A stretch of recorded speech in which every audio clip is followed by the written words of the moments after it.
Victory or death!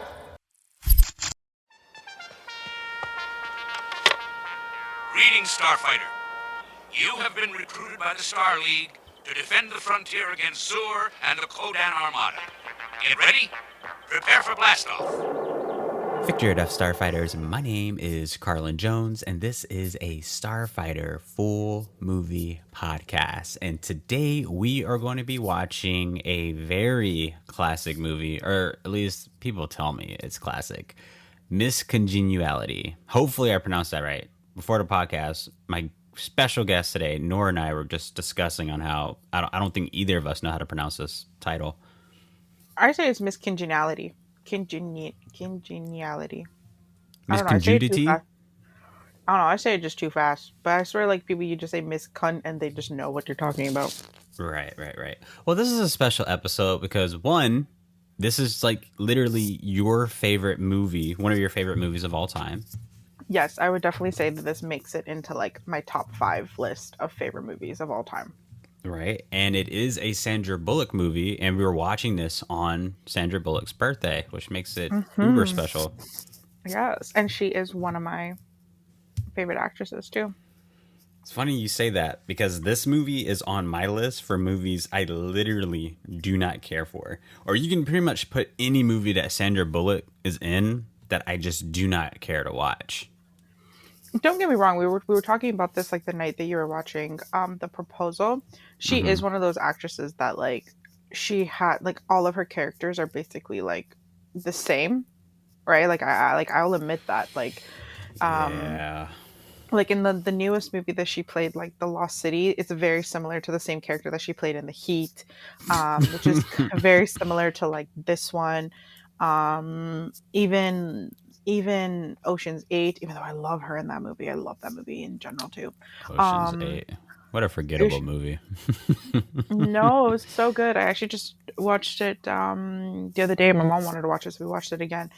But there's just something about her that like even The Proposal, like it's very similar. Like she has a very similar like style, but she gets away with it, and it just works for her. And I love it. I don't know what it is about her. I love watching her. I don't think I've seen every single one of her movies because there's a lot of her older movies that I have not seen. Right. But like I've seen majority of her movies. I want to say I've seen majority of her movie. Well, have I? Maybe I haven't because obviously, what was it?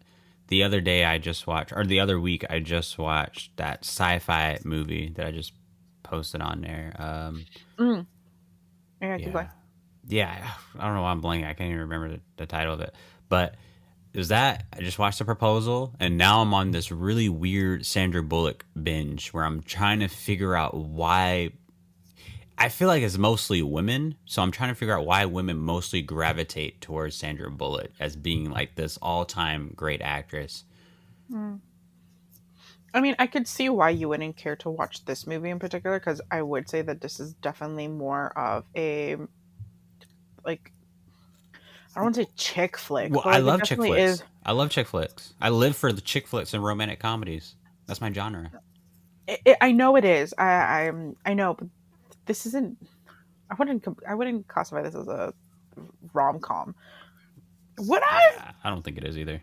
I know. I mean, of course, there's a love story. There's a freaking love story in every single movie, but like this is honestly more of like a. I'd say this is just more on the comedy side than the romance. Okay. Well, I actually have a saying for movies that are written by more than 3 people because this movie is written by 3 people.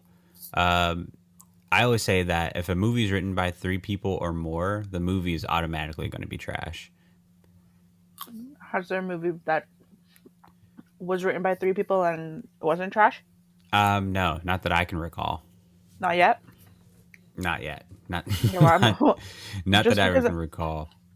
just because I know you, I'm gonna tell you that this is not gonna be the movie to to counter your theory. Well, I'm not. Yeah, well, of course that, but I don't know. Listen, I just want to watch a fun movie. Okay, I'm Let's do it. going into this with no expectations. I'm just gonna really be watching Sandra Bullock to what she adds to this film. If anything, I'm gonna pretend that I'm the director. I wrote this movie, and everyone in Hollywood is saying you need to get Sandra Bullock to play this role. She is phenomenal. I'm like, okay, let's see what she can do with this role, and we'll see. I almost just think that from the grace luck of God, she somehow got a name in Hollywood just from just attaching herself to other people's project, and somehow people just gravitated towards that, and now she's like a can't do any wrong type of actress. Okay. Yeah, but I don't know. We'll see. We'll see. We'll see. We'll So see. yeah, so Starfighters, we are going to start this movie, and this is Miss Congeniality, or however you pronounce it. I have no idea where this is streaming. Maybe In Hulu? Canada, I can tell you it's nowhere. Okay, yeah.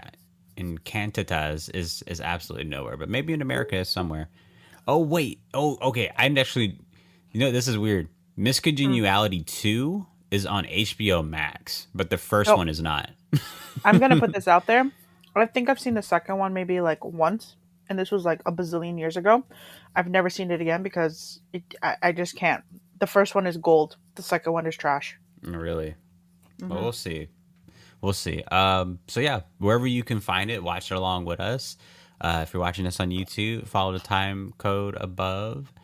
And if you're on any platform where you listen to podcasts, just listen to our voice. Listen to Nora's beautiful voice as she guides you through the Sandra Bullock classic. And my chewing of my popcorn. Yeah, in your popcorn principles. So we're gonna start this movie in 5, 4, 3, 2, 1. I'm so excited.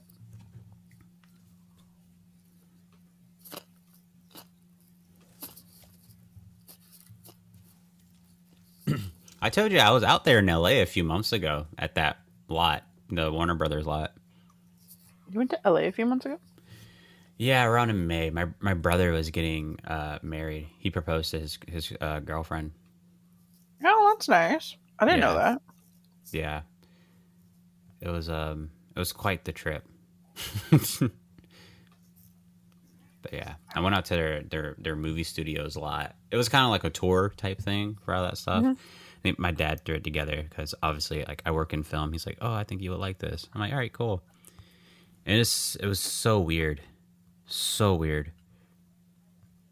In what sense? Well, first off, Warner Brothers has their hands in nearly almost any classic movie you can think of, just from the sheer how old it is. Like from Hmm. Casablanca to the Harry Potter movies to all that stuff. Hmm. They have some pretty cool stuff to show you, but I feel like all of that you see kind of neglects itself because there's so many homeless people by. Mm.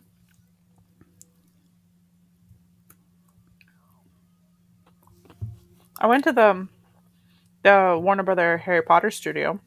When I went in England. That's right. That's in London. This is in London. Well, it's actually almost like an hour and a half outside of London.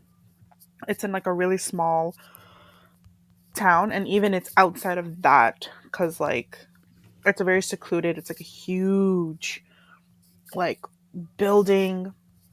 It's not huge as in like tall. It's just really long, and like there's like massive parking lots. It's like gated. It's like this whole thing, and both times that I went to the thing, they've like changed the outside of the studio and even in the inside. Like they've added a lot more. And recently, when I got back, Why do I I feel like saw that's us in elementary school? definitely not. You Um, assaulted me. But yes, go ahead. no, no, no. As soon as I got back, because they were doing some renovations in the middle of the studio, and I was wondering if they were adding another set or they were just fixing the building. Right? You couldn't really tell. Hmm. Came back, literally a week later, they revealed that they added another set. So now I have an excuse to go back to England so I could see the new sets. Hmm.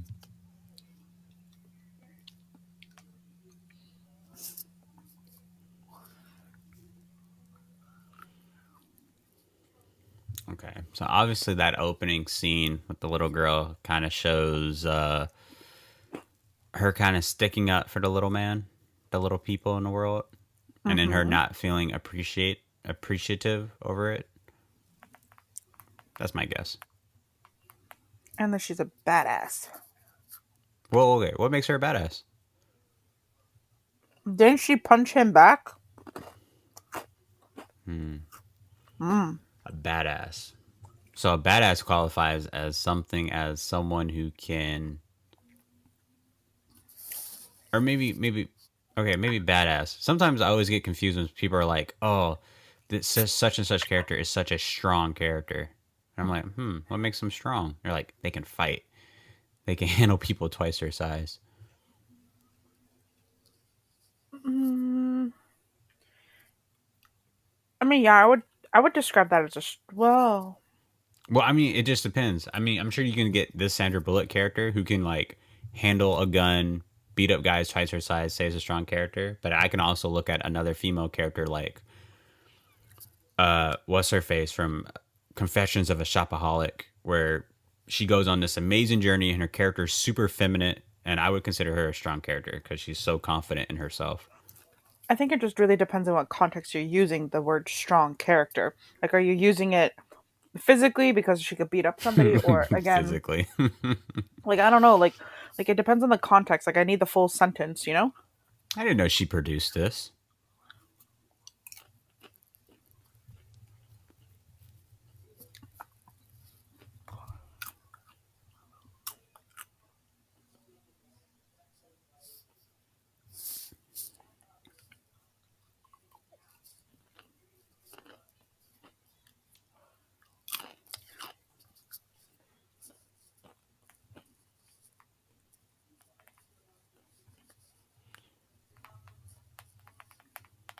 Hmm.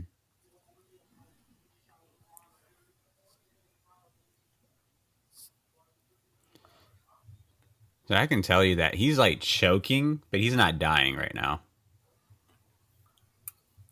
You know what I mean? Mm-hmm. Like if they can make a noise, it's better to not touch them, not do anything to them.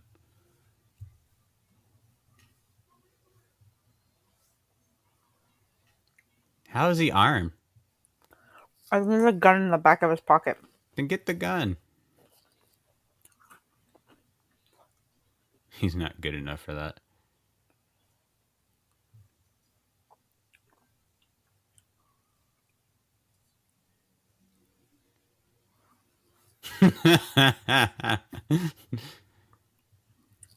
Well, if he wasn't going to jail now, he is. If he wasn't going to jail before, he is now.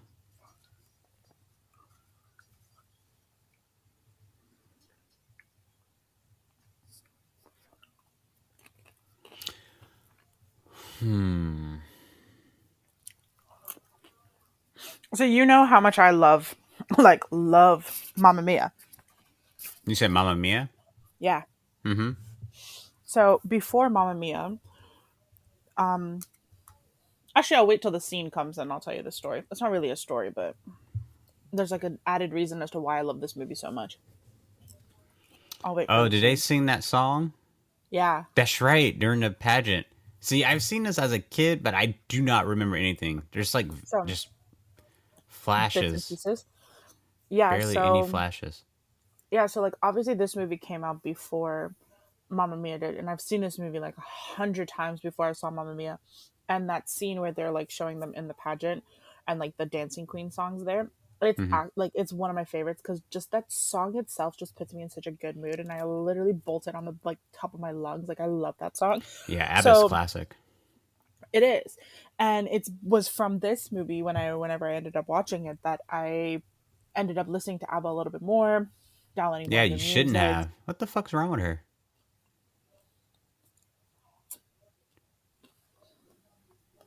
Yeah. So and then also like when Mamma Mia came out, Mamma Mia being another one of my like all time faves. I just love how there's like that added little bit of ABBA in this movie too. Just makes me love it even more. Hmm. Even just for that like 2 minutes. This reminds me of the Star Trek show that I'm watching called Star Trek: A Strange New Worlds.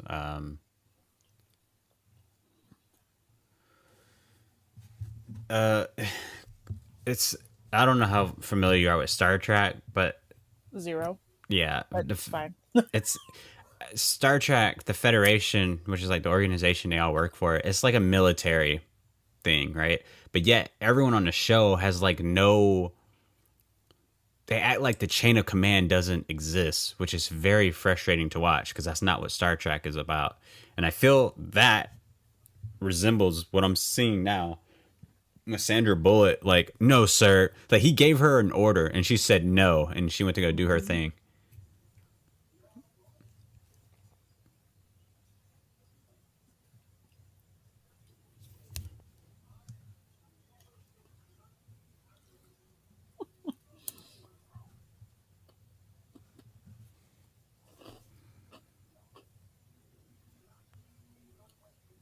Honestly, Sandra Bullock in my mind has not aged. I swear she looks the same. Yeah, she does. Yeah, right. Just like a little bit older, but like What am I nothing supposed to feel drastic. sad about? The cop on their side got shot I don't know him. in the crossfire. Well, They've been too busy showing her except for him. And she got him shot. I hope she gets yeah. some type of punishment. Oh, she does. Don't do it. Well, her version of a punishment. Hmm.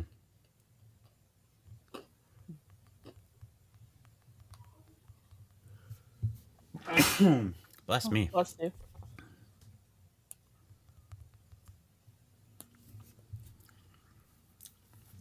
She live in San Francisco?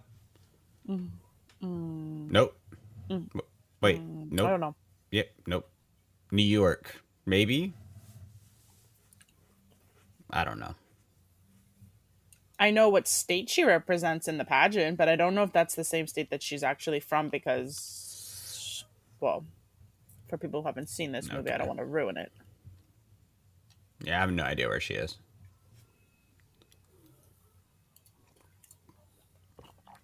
This popcorn's a little And then she stale. drives like a maniac. Who is this chick?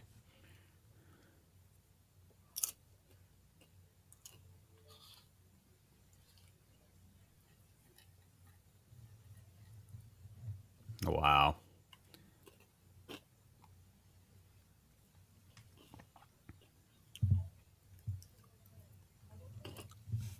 I wish I had a badge. I'd be doing the reckless shit.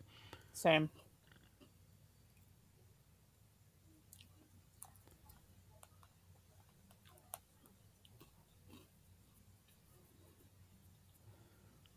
First of all, look at all these people. There's not another star. Well, first off, white people love them some Starbucks. Mm-hmm. White people love them some Starbucks, and I don't get it. I don't understand it. Mm, they make some good drinks. Well, yeah, people around the world make fun of Americans because of Starbucks. Their so-called coffees, which none of that stuff in Starbucks is like really what coffee is. No, their frappuccinos barely have any coffee. If unless you just get their um like coffee.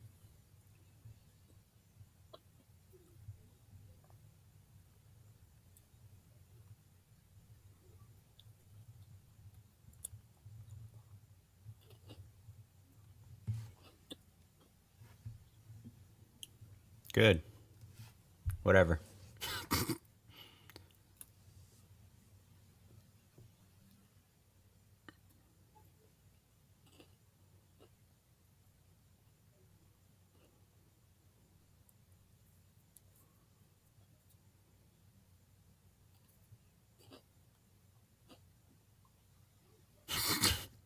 What?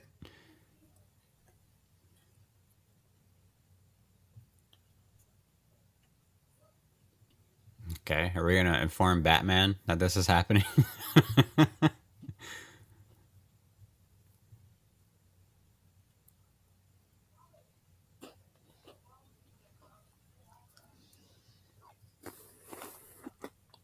It is New York. Okay, that was my second guess. No. questioning if I remember what state she represents. No, I know what state she represents.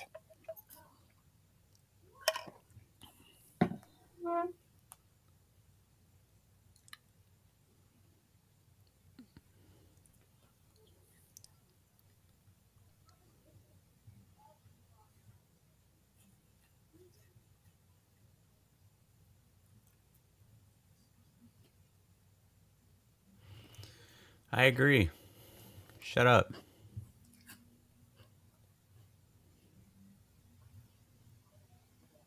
Take the punishment. You're lucky she's not fired or suspended at that.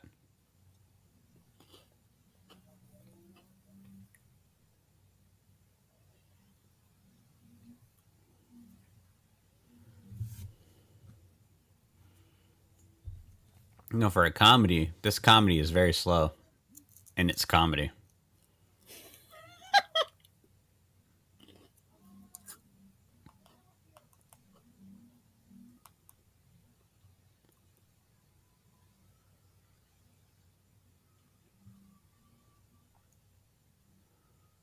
What bar has ice cream? I need to go here. Right? That's what I always thought whenever I watch this. I'm like, how do you just have pints of ice cream to give out to people? Like, This is what? amazing. Well, unless they specialize in like root beer floats. Hell yeah. I remember when I was in college. I remember I was like having like a Christmas party, and I invited like all my friends, all my college friends to my house. And I remember my parents were still there, right? So I Mhm. was like, yeah, everyone come in. We're going to, do this, watch movies, whatever, just chill out, hang out.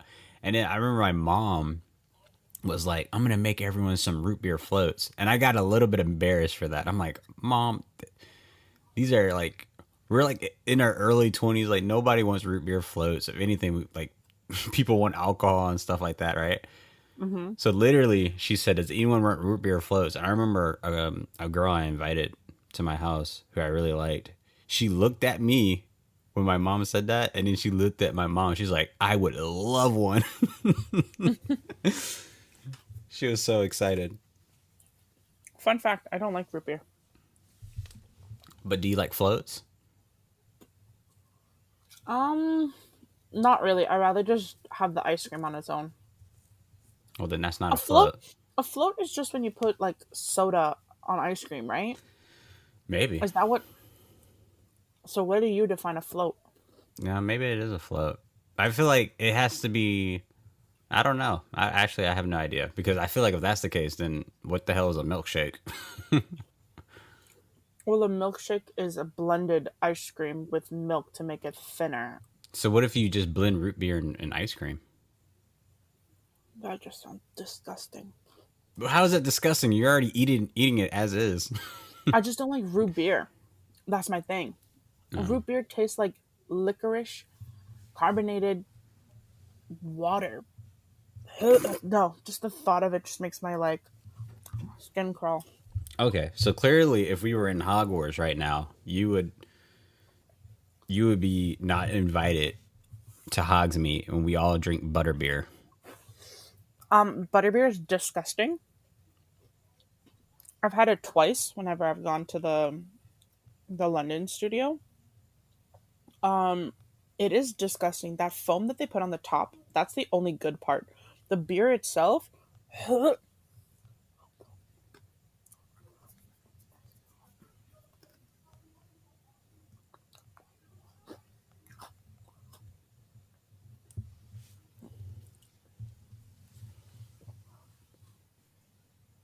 What?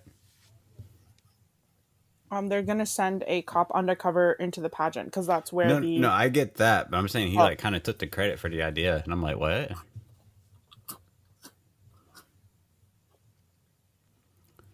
I understand sending a cop undercover if they're like attractive enough, or maybe not say attractive enough, but if they fit that mold. mhm. But they could also just get a civilian to do it. That probably would have been better because FBI and like special operatives they use like civilians all the time for their operations.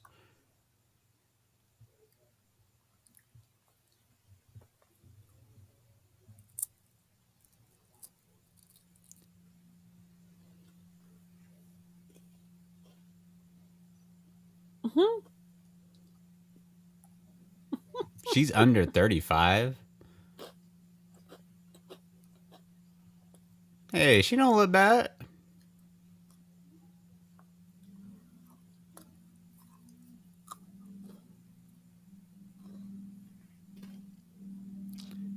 Uh, I don't know what else to say about this.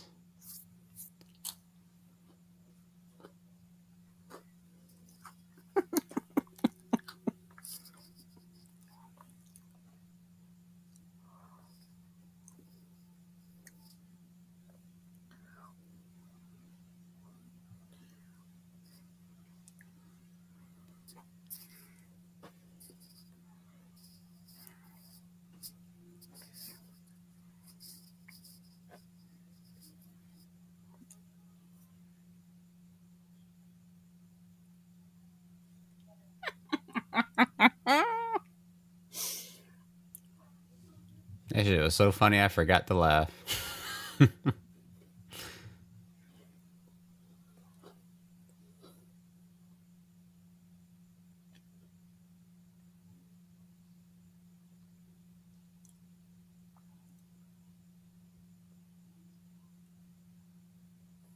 Yeah, get your ass out of desk. And I mean that respectfully.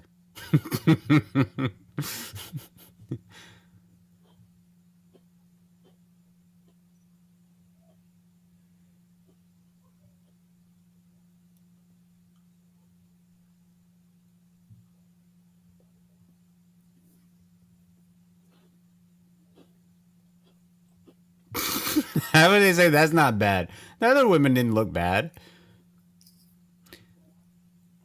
Yeah, we have to realize just to, compete in a beauty pageant. This popcorn is stale. I don't like it.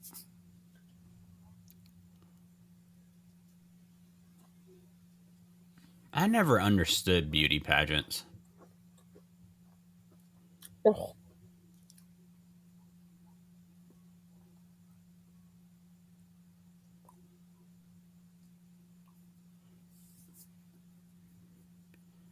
Yeah, why would he touch her like that?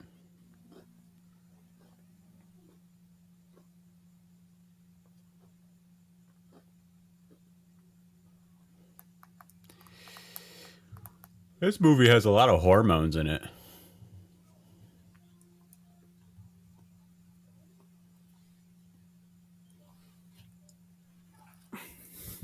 Am I off by saying that?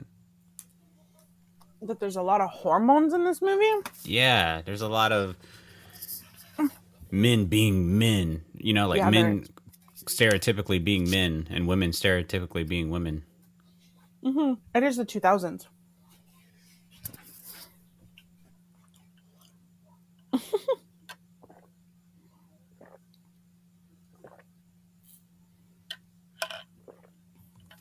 Maybe I forgot about movies in the 2000s of like movies that are labeled as comedies are not really comedies. They're just movies. Well, like comedy changes, right? This movie came out 2 decades ago, so like the comedy that happened in the like literally 2000 versus the comedy that we have now is very different. The So comedies don't exist anymore now. There's no comedies. They stopped making them.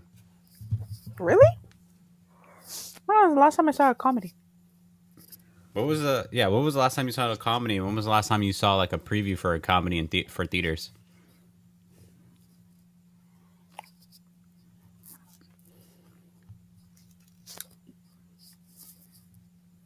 I don't know, actually.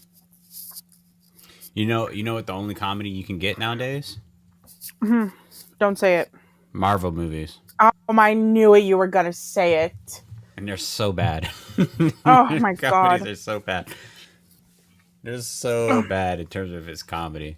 Like I'm sure maybe like the first 4 MCU movies, they're like, all right, this is fine. This is like it's kind of funny. Robert Downey Jr., his character, it adds something to it, but it just got stale after a while. And that's the only thing close that we get towards comedies.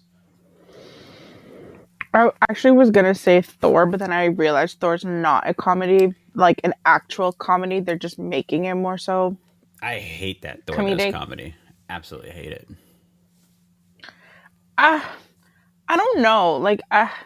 There are times where I'm like, okay, it's a little bit too much, but there are times where it works and it is actually really funny. Like the beginning of Thor, I was legit like I almost had tears in my eyes. I was like when I was crying, it was just way too exaggerated, but yet funny.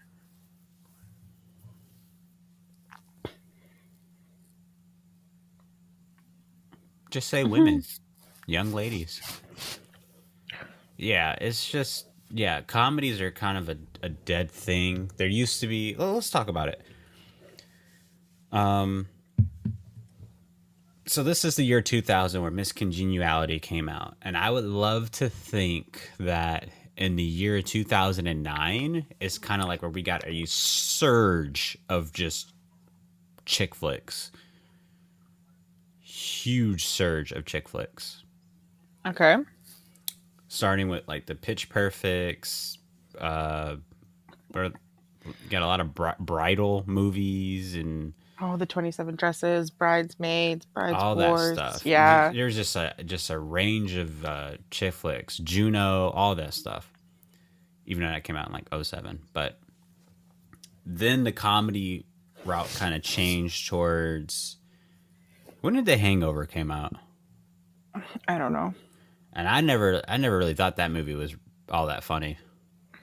The Hangover. Oh my god, number one is hilarious. Oh my god, number one is so funny. I never thought Number it was that funny. two's okay. Three's not that, and three's too much. Yeah, I didn't think it was all that funny. I saw a little bit of it in theaters when I was like a teenager, and then I was like just looking at all the adults laughing. I'm like, I don't understand what's so funny about this. Not at all. So you had like those range of movies, like those buddy comedies. You had a bunch of those, especially from like Jude Apatow, like Hmm. Forgetting Sarah Marshall, 40-Year-Old Virgin. I thought was hilarious. That was a funny movie. Yeah. I actually recently saw it, maybe like about 2 years ago. Well, if you like Because that, I you don't you like. would love Mean Girls. I've seen Mean Girls, but I saw it drunk. Okay. I just don't like Steve Carell, which is why I always pushed off watching that movie because I just don't find him funny. I don't like him. Mm. So I would always push it off. Hmm. But then one day I was like, you know, fuck it, let me just watch it, and it was actually a really really funny movie. Mean Girls is just one of those movies that like it's labeled as one of those like classics that I just don't see as a classic anymore since I didn't watch it in its time and its era. And now when I watch it, I just honestly like I'm like about it. Like I feel that about The Notebook, The Titanic, and um, Mean Girls. Those are the Mm. three movies that I saw after their time that they're just they just don't live up to the hype. Well, Mean Like I've Girls is the closest thing that we people will ever get to like a Clueless type thing, where it can exist. One, it exists in its own time, but it can exist outside of its time in that time period. And the quotes used in that movie. yeah, but see, like whenever they say like, oh, he asked me what day it is. It's October 3rd. Like whenever October 3rd comes around and people start tweeting that, using them as their like Instagram captions, I'm like, it just, it just doesn't make sense to me.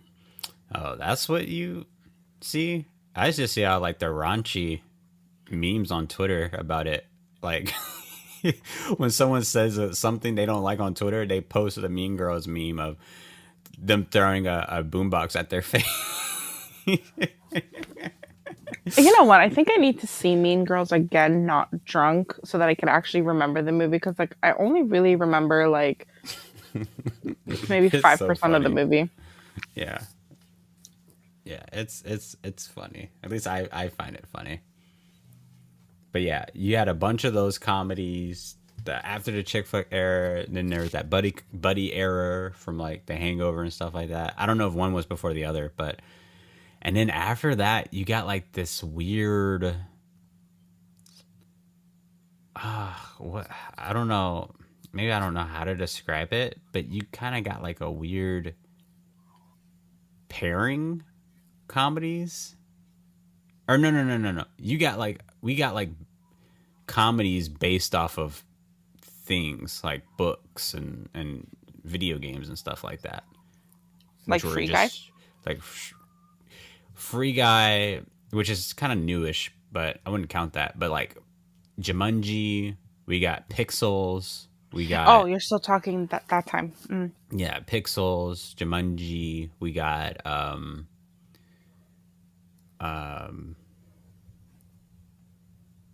there's a lot of them. And I'm sure Sandra Bullock has had her hands in a lot of that too.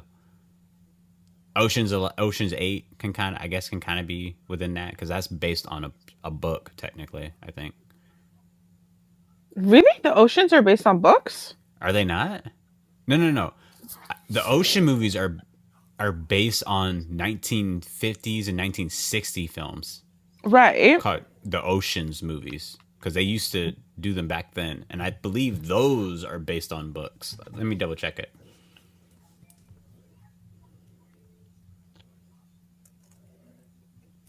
One of my favorite parts is coming. Hold on. Sound like someone's Blinded. tickling you.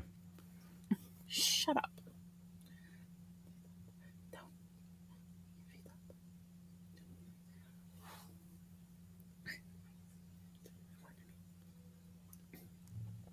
Sandra Bullock is literally adding nothing to this role.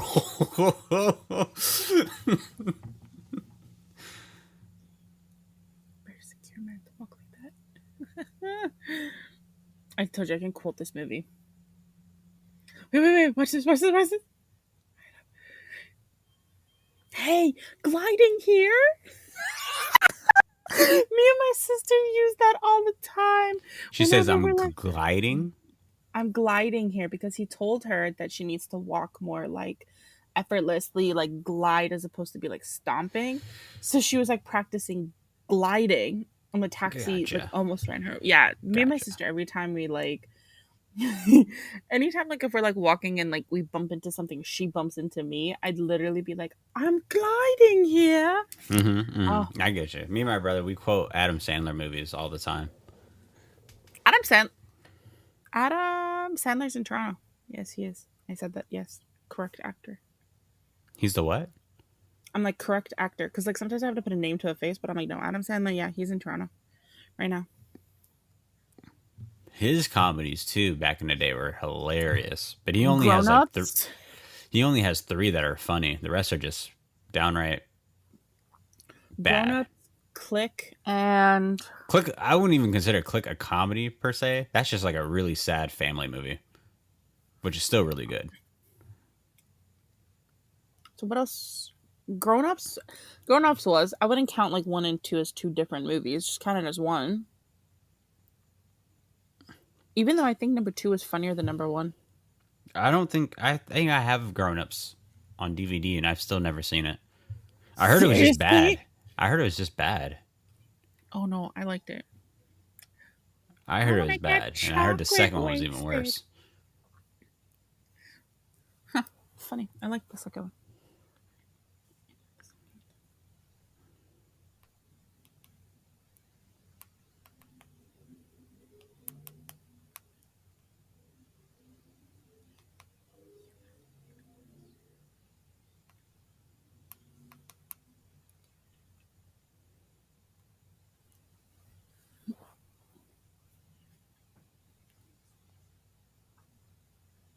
Funny Todd back here. Yeah, I think the ocean movies are. I think they're just based on just the 1960 movies. Mm. They're not based on books. I'm gonna look at a list of Sandra Bullock's movies and see how many of them I've seen. Oh yeah, I'm gonna do that too, and I'm gonna see You which can- ones are actually good. Well, you know what? Sandra Bullock has done a handful of really good movies, but my problem with her is she's not the reason to why they're good. She's just attached to it, and that kind of builds up her fame. She's like, I feel like she's been piggybacking off of just movie successes for her entire career. Interesting. You know, I've never seen Bird Box. Neither have I. Yeah, just never really cared for it. 1, 2. Yeah, I heard it was stupid too. 3, 4. Her, that was really stupid. This is not all her movies. Oh, you looking on Wikipedia? No, I'm looking on I didn't know she was IMDb. in. I didn't know she was in Well, Minions. that's because I clicked producer. There we go. There's a list of her movies. Oh, Oh, I can't wait to see Bullet Train in like 2 weeks. all right. Let's see how many of these are actually good. Well, I'm sure there's a handful of them. Yeah, Bullet Train. I don't know what that is. Lost City. You It's said that coming was out. funny. I'm gonna be watching that next week. Lost City is so stupid, but it is so funny. I'll be watching it next week, and I'll make my judgments. All right. Oh, Channing Tatum's in this, and Daniel Radcliffe, and some random Yeah. black person. Honestly, it's a shit show, and it's hilarious. Is it so bad that it's funny? Is that what it is? Yeah. The only movie I refuse to see though is Gravity because of the fact that it's in space and it moves a lot. I would get motion sickness. Oh, this is one of the most famous scenes from this movie. The Unforgivable. I've seen that one. That was stupid. She did play like a different character though. I'll give her that, but it still wasn't good.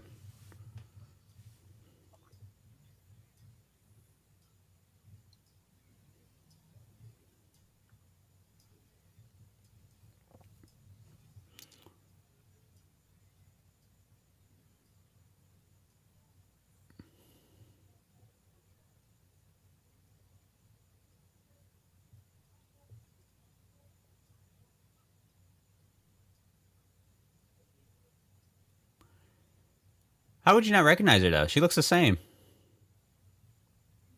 She does, but she just looks hot. She just looks like she just put some water on her face. Just washed her face. She definitely did more. The Blind Side. Oh, so good. Oh, fuck that movie. The Yeah, I don't care about The Proposal. Blind Side. I don't care for. 2 weeks notice. I've seen that. Never seen The Heat. Don't care for that. Just watched The Proposal. What a mediocre romantic comedy. She's the voice of one of the characters in The Prince of Egypt. Did not know that. Yeah, I didn't know that either. Interesting. Practical Magic. I've seen that a few times. I watch it during Halloween. 2 weeks notice. I used to have that movie on DVD. I still do. Speed. I need to watch. Oh, While You Were Sleeping. I've seen. Oh yeah, I've seen Speed. I like Speed, but she wasn't the reason why I liked it.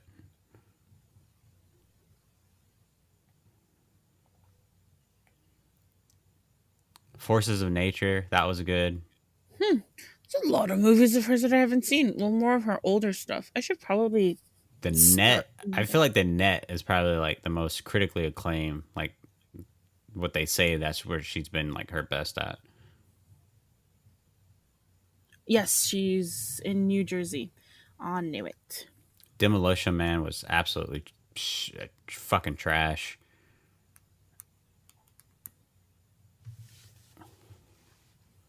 And the rest of this stuff, I don't even know if she was like a main. The Hangman? Whatever the fuck that is. This is not. I don't understand.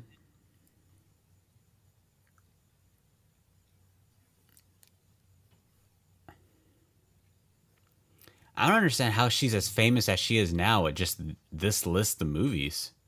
Right? She only has like 59 credits to her name. I don't know. That's pretty crazy.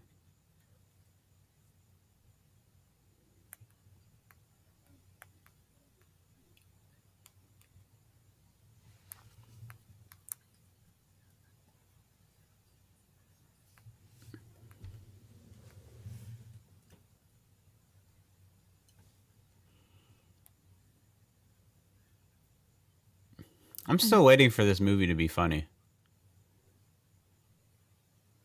Carlin, you're gonna wait a while if this is already the rate that we're at.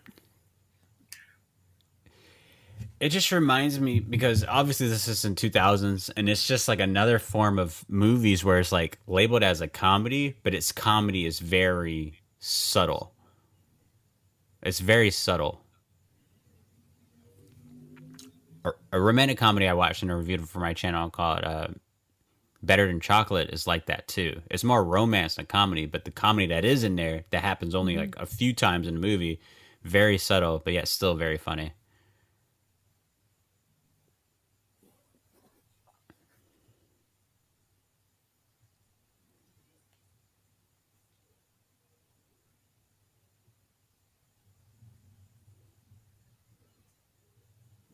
Hi there.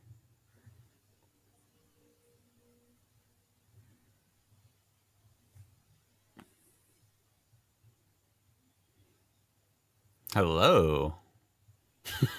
Wait, go back to Miss Hawaii. Wait, Noor, wait. Why didn't they get Miss Hawaii to star in this movie? I don't know, Carlin. You're gonna have to ask. She's really pretty.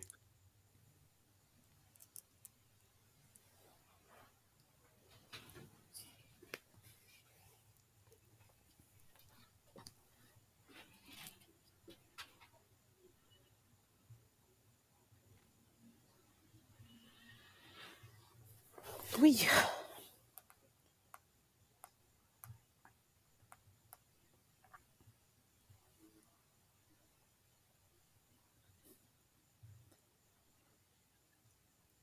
That's a fucking stupid joke.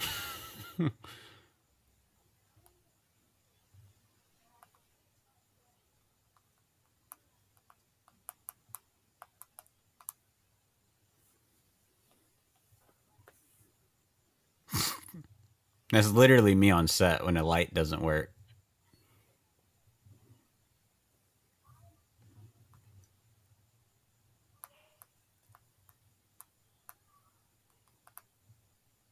Are there male beauty pageants? I actually don't know if there is.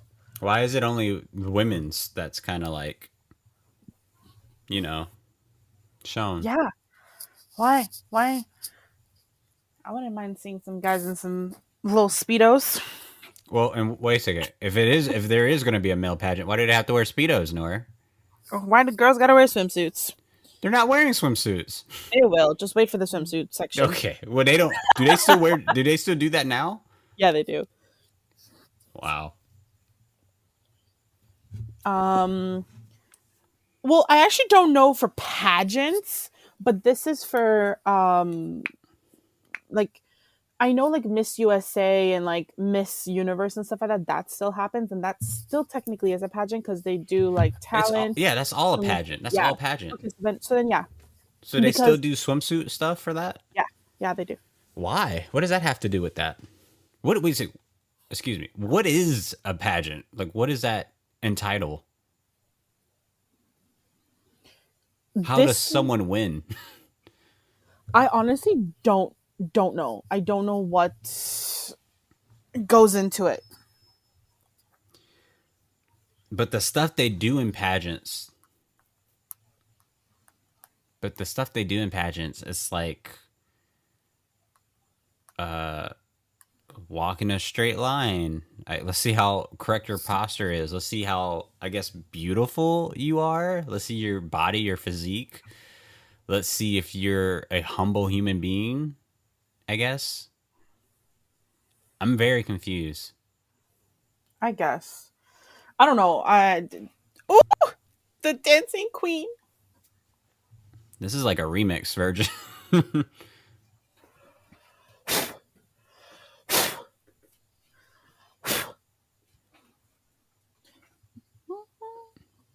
Are you blowing on your computer because you hear nothing but fire right now?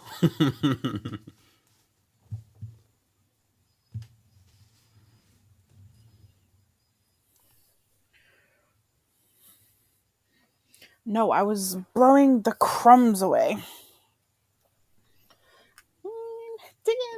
Dancing Queen. Such a good song. Oh, I know. Literally put me in such a good mood. It's my favorite song on Mamma Mia. I like this. I like this and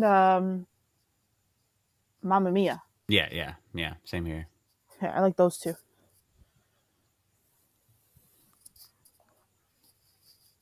I was grooming. What makes it so famous? I think she tells you in a second. Oh, okay.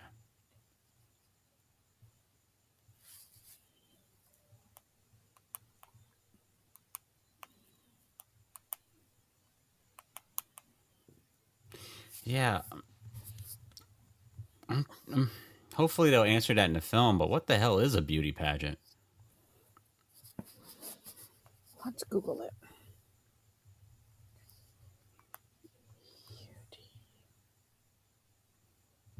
I'm going to look this up. What is it?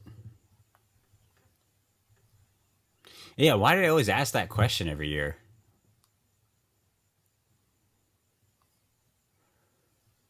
Like, what is it? What would you do at World Peace, or do you want World Peace or something like that?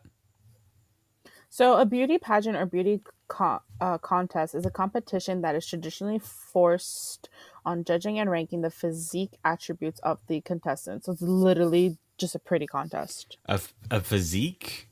Mm. Don't they all look good? I guess one of them looks the best. That's how you have a winner. That's impossible. I don't know what to tell you. Listen, I can tell you right now, no man is interested in every woman. You know what I mean? Mm-hmm. Like all time. Well, I can say I can be into every woman, but I'm not attracted to every woman. And that's fair. Everyone has a type. Everyone's attracted to certain things or not everything, or like I have a type, I have a preference. So I would imagine you do too. I don't understand. It's just so weird. I would love for someone to just talk about the history of beauty pageants. Like, where did it start and why did it? Because there's literally teenagers and little girls that obviously grew up like doing competitive pageants all throughout their lives. Some say that it's supposed to gain confidence and raise self-esteem. It's supposed to strengthen it's supposed to find personalities in their own strengths and weaknesses. You can get that by just going to high school. It's basically just for the social approval of men, judging the way a woman looks. Social approval. I'm just reading stuff off of the internet. This is hilarious. That's amazing. 7 reasons to enter into a beauty pageant. Let's see, what does it say? Yes, please read these 7 Building reasons. self-confidence. Lessons you learn. What lessons? So it's about communication, leadership, interview, and poise. Okay, friendship and family. They're all catty bitches anyways that do pageants. How the hell are you supposed to find friendship and family in this? I always thought beauty pageant queens look a little too skinny. Like even like Sandra Bullock, like she has a really pretty face. But besides that, she's like a freaking McDonald's French fry.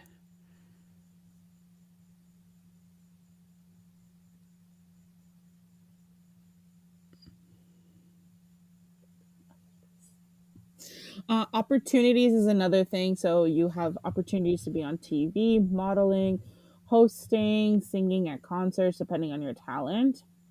Community involvement. So what, you're going to pick up trash off the side of the road? Like, what do you mean? They never do that. No. The crown. The crown is a reason to enter into a beauty pageant. That's nice. The crown? Yeah. And then another reason, it says the new you. The pageant literally changes who you are, your vision, and everything you once believed in.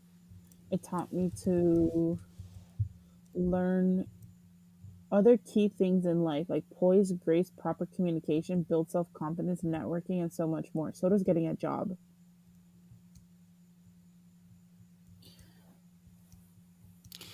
It's very weird. And I don't think I know anyone that's done that. That, like, used to live that kind of lifestyle. Yeah, I don't know either.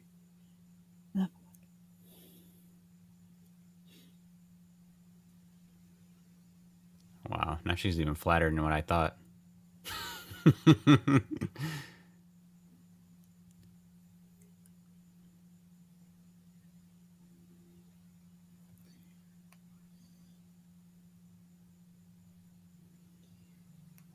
Is there really a mystery to this? Because it kind of gets away from that. Well, you're supposed to find out who the murderer is. I Who already this know. guy is. As a Who is kid, it? I remember because he's. Oh, Oh well, yeah, you already know too. well, But of course. I won't I could spoil it. quote this movie for you. Yeah, I won't spoil it because Yeah, whoever's in case, watching this yeah. could be watching it for the first time. Yes, that is true. That's you whenever I say MCU sucks. No. That mannequin blowing up is you when you find out that your London tickets have been canceled.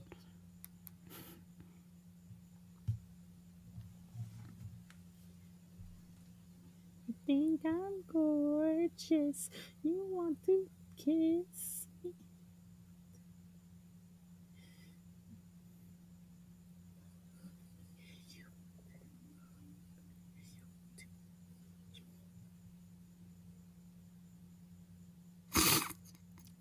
What the fuck?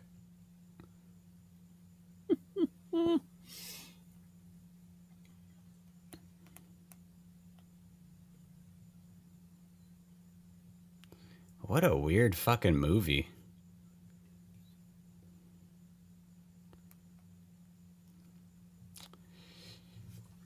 All right, now we're finally getting into some beauty pageant stuff. I feel like the movie should have started right here.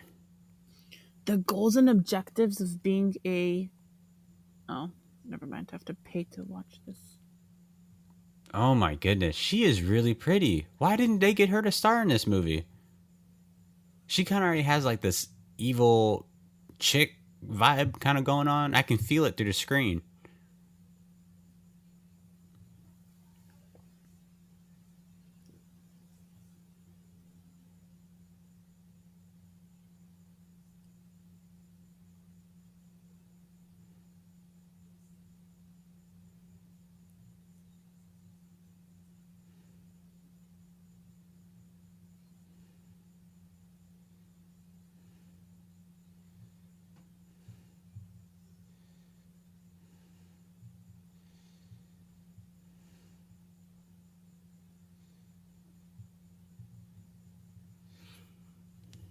Yeah, there's a lot of hormones in this movie. A lot of hormones.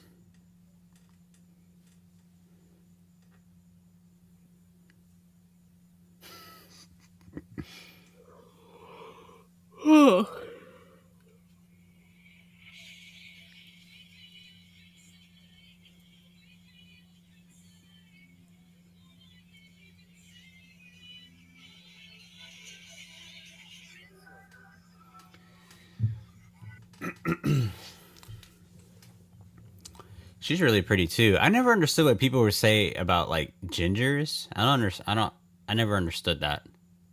What do they say about gingers? Like they have no soul.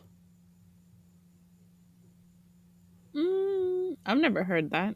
Yeah, I never heard that either. The girl I'm currently talking to right now, she's a ginger. Ginger girls are so pretty. Yeah. She's really pretty. And she has an insane tattoo.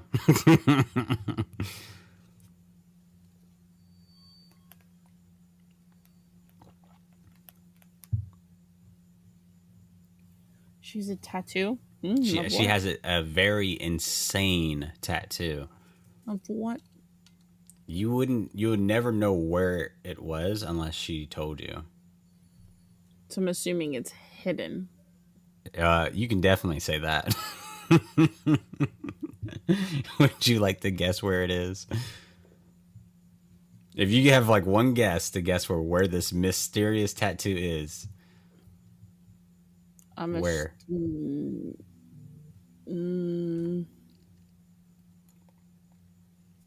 Like, is it on her butt? She does have a tattoo on her butt, but it's not. But that's not the one I'm talking about. So is it closer to her, like, vagina? No. Are you ready for me to tell you? Sure. She literally has a tattoo inside her lip. Oh, that's not that thing. Okay, yeah, I've seen that That's before. pretty freaking insane. What does it say? Like meow? I think so. Yeah, I think that's what it says. Meow. Yeah, a lot of girls get that done. Makes absolutely no sense.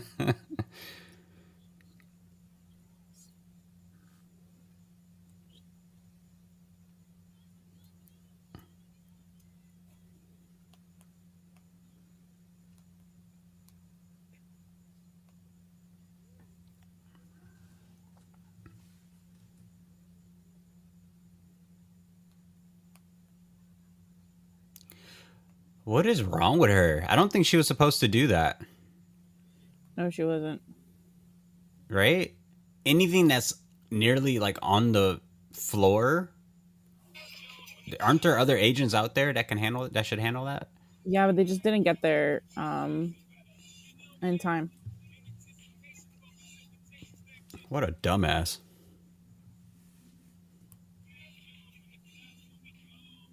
She's not well, to me, she's not a very likable character. No, she's not. You would agree with that? Well, well, she's okay. Hold on. I need to go back. She Up to this point in the movie, obviously, hopefully, she goes through some sort of change. But as of this point, right now in the movie, she's not very likable. she's funny, man.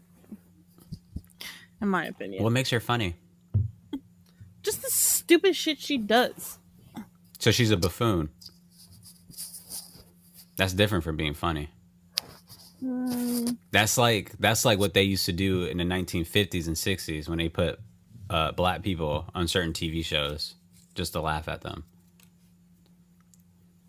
Just acting as a buffoon, but not really being funny. Or that's basically what majority of token minority actors do even to this day. There's like just a certain comic relief or whatever. That's mostly what Kevin Hart is in his movies. Oh, I don't like Kevin Hart. Oh my god, I don't find him funny at all. And my two friends do, and every time he has a new movie, every time they want to see his movie, I'm just like, no, I'm good. You guys can go without me. But then I end up somehow still going to watch it, and I end up not liking them. Okay, this example, that's basically what Tiffany Haddish is. She's funny. What makes her funny? Oh, she does this stupid shit. Again, her being a buffoon is what's funny. Yeah, but I wouldn't consider Sandra Bullock a buffoon in this. Okay, what about Aquafina? Who the fuck is Aquafina? That Asian chick. What Asian chick? Oh, the She- one from Thing? She was in that MCU movie. The Ten Rings. Oh, the girl from also Ocean's 8. Yep. She was in that too. What about her? She... I've seen funnier. You've seen funnier, like Tiffany Haddish. Tiffany Haddish is funny, man. That's hilarious. You know what's funny? I find Tiffany Haddish funny, but not in her movies, and nor in her stand-up either. So where do you find her funny? In her interviews? A little bit in her interviews. So before Tiffany Haddish was like a thing, I remember watching her on VH1 on the I Love the 80s, I Love the 90s TV shows that they used to do. and she was on there a lot, just like doing like little bits of jokes talking about popular culture stuff, and I thought she was funny on there, and I always remembered her from that. So when I saw her on Girls Trip, I was like, oh snap, that's what's her face. She's finally getting her big break. But how You've she seen played her? that role, I'm like, I wonder what she did, or maybe not what she did, but I guess just the stars happened to align for her. But it's just like what Cat Williams said. Any funny black female comedian could have got that role and could have did the exact same performance and could have had the same, I guess, acceptance in how they did that. But it just happened to happen to her, which I'm not hating on that at all because I do like I Tiffany Haddish. but you just don't find her that funny. Well, I like her, but for how much fame and all that stuff that she's gotten, she's never. I don't. I at least I believe she's never had a classic joke. Like she's like still her stand up is not what why she's like who she is. Nor is her movies. I mean, technically, Girls Trip, yeah. And I feel like if you think of anything about her, it's just Girls Trip. There's nothing else. There's that movie she did with Kevin Hart. That was okay, but I find Girls Trip a lot funnier. She has a new movie coming out soon. But it does not look as funny compared to Girl. Like I would honestly compare every movie she does to Girls Trip because I freaking love that movie. Oh my gosh, she's hilarious in that movie. Honestly, they all are. They all played very well in that movie.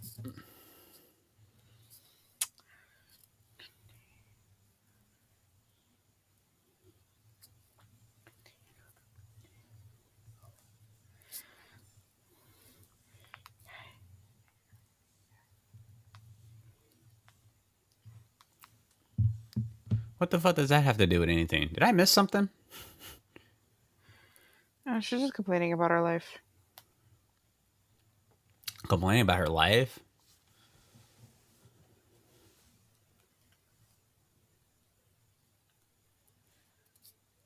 I really wish I was in this movie so I can respond to her right now.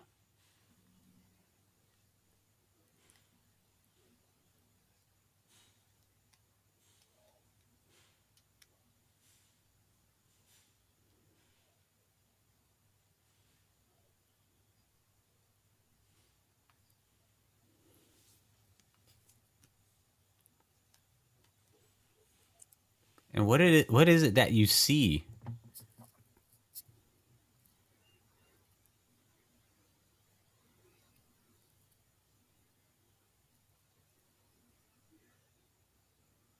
She reminds me of one of those women that you can just know that you're like, yeah, she's gonna die alone.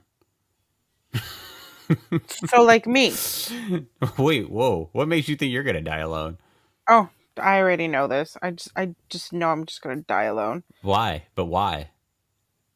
You can't say that if you don't have an actual excuse or a reason. Because if you like Yep, you don't have one. You don't have one. no, because just dating in this generation is just That's not an excuse. I'm just gonna be forever alone. I know it. That's not. I See, you I, don't even honest, have an excuse. I honestly think that just love is not in the cards for me in this life. That's not true. Look, check this out. Here are the top three excuses to why people normally die alone and never have anyone. If you don't fit this criteria, then you can't say that. So one, are you too engulfed in work? Sorry, what was it? Are you too busy working? Like is work literally kind of like your life, your job? No, Okay, no. so At least that's not anymore. not anymore. Okay, well, okay, When I good. was in So not well, yeah, anymore. because well, yeah, when I was in retail, I was hourly, so like I could able to stay as long as I like needed, or like the demand was just a lot more. Now I'm at a stable job, 9 to 5, Monday to Friday. After like 5 o'clock, I don't think about work. I don't even answer a phone call and email. Like I'm on my work computer right now, but I disconnected from like our server, so like nothing comes through. No, like I no, not anymore. What are the other reasons? Do you have a disability? that you feel like hinders you from No. like actual normal activities that dates can happen? No. And by disability, I mean it can be physical, mental, or like a social thing, maybe even. No. Even though I am a extreme introvert and sometimes like actually going That out and doesn't like count. with people, yeah, I know, that's why I'm still answering the question no, because even though like despite being an extreme introvert, I will still go out like with my friends, and like if we make friends along the way, it's not like I don't talk to them, like I do, and like still always a great time. So like no, like I still answer to that question as no. Or here's a swimsuit. That's a swimsuit. Oh, I guess it Mm-hmm. is. Yeah. Some of them are wearing swimsuits. Some of them are like wearing other stuff. Those are some weird swimsuits. I was never a fan of the onesie swimsuits. All right, what are the other reasons? Well, the last reason is, are your standards too high? Probably. Okay. That Well, one I would say probably. okay. Well, then that solves it. Because there's a lot of women out there and men who believe that whoever their partner is going to be, they need to be one. They have to make a certain amount of money per year. They have to, be independent enough for whatever. They can't have any. Some of them believe they can't have any kids. Some believe that they have to live at a certain miles away from them, like no long distance stuff like that. So if that's what it is, then you already know. Yeah. I mean, Oh wait, yeah, you. Oh, that is so it for you because you only date one race of men.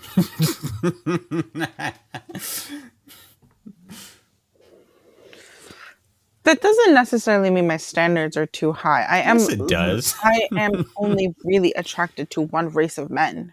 Noor. Noor, so you live in? Let's just say you live in a certain part in Canada, right? Hmm. Well, you don't want to give out my address on your podcast. You live on 32 Oak Road. I hope someone finds you. No, okay, but seriously, so you live somewhere in Canada, a very popular city in Canada. What would you say is, out of 100, what is the percentage of Middle Eastern men there? From the top of your head. It doesn't have to be precise. I don't know, like 20, 30? 20, like 20, 30%? Yeah, because the entire Richmond Hill is all Middle Easterns. Mississauga is all Middle Easterns. If anyone hasn't figured it out yet, I live in Toronto. Part, Mississauga? I thought that was in San Francisco. I don't know. No, that was a joke. Part of Toronto itself has a lot of Middle Easterns. Like, like 20, 30? I don't know. I can Google Why do it. I feel like that's not true? Well, again, I didn't say it had to be precise, but for you, I'm going to look this up. Hold on, I have a text message to respond to. Toronto, Canada. Let's see the population.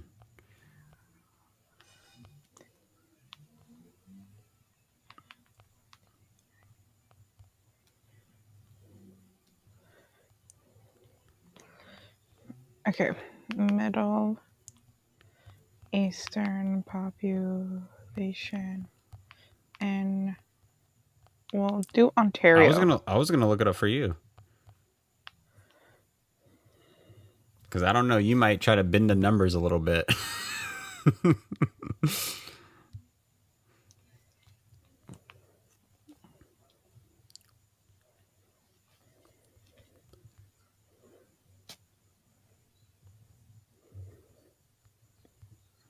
Toronto, Canada.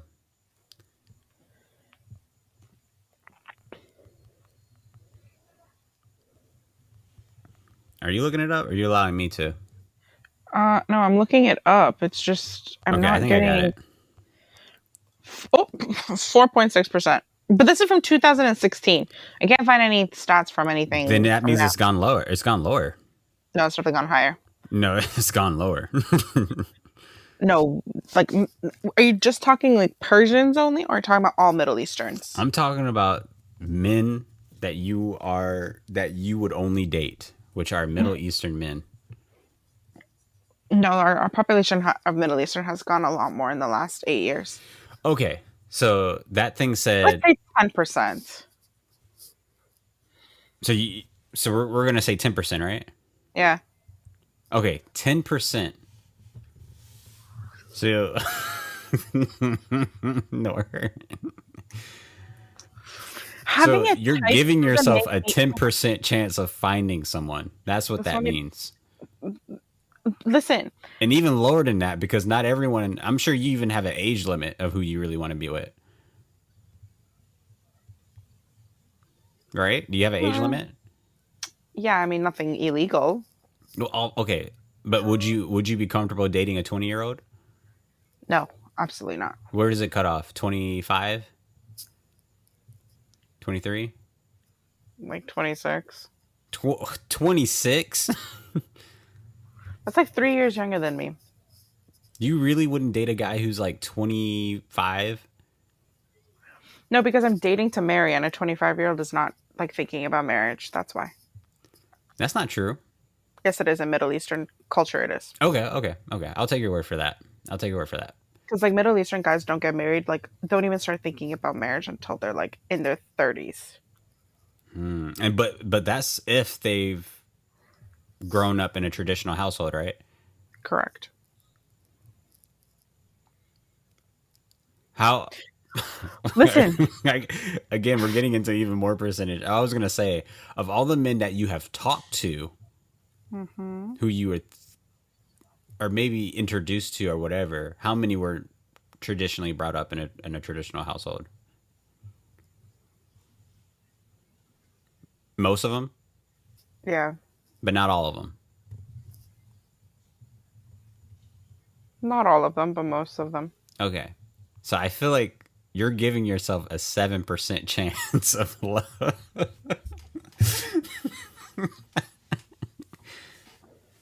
It's actually probably even lower if you keep going down my standards.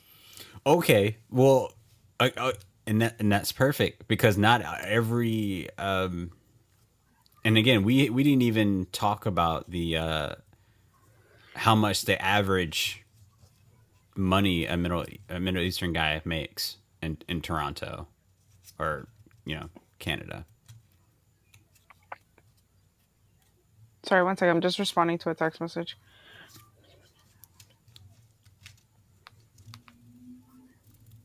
There's so many factors that goes into dating. And it's worse and it's the worst when people are subconscious to it.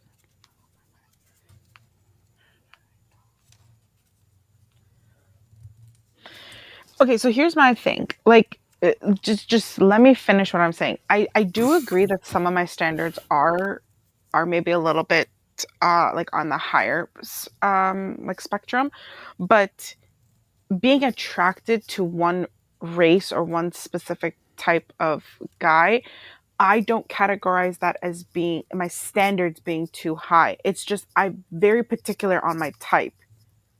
It's just But literally that is Middle. standards. But it's not my standard would be like example, the guy needs to make this much amount of money, needs to live in his own apartment, needs to have his own car. Those are standards. Saying that I'm only attracted to Middle Eastern is literally just saying I have a type. It's a very specific and only one No, it's type. not. Because I can easily say I only want women. Like I knew a guy in college who said he won't date a woman unless they know how to play an instrument. Because he's like that passionate about music. So that's a standard, that's not a type. That can be a type.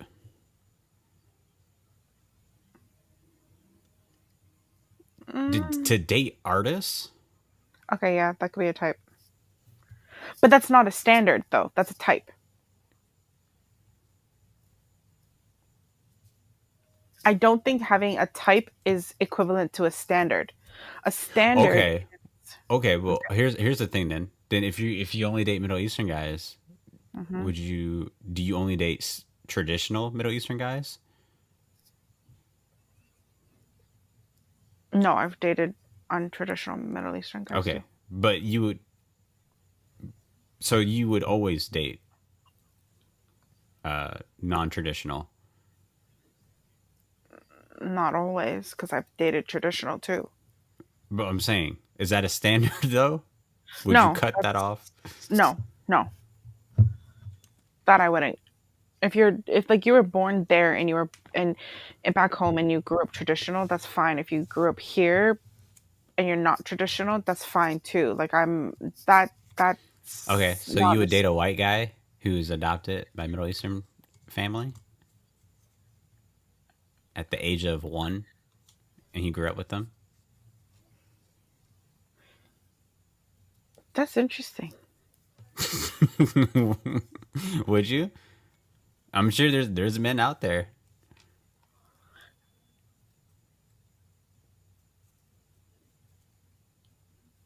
I'm totally missing this conflict, by the way. They're trying to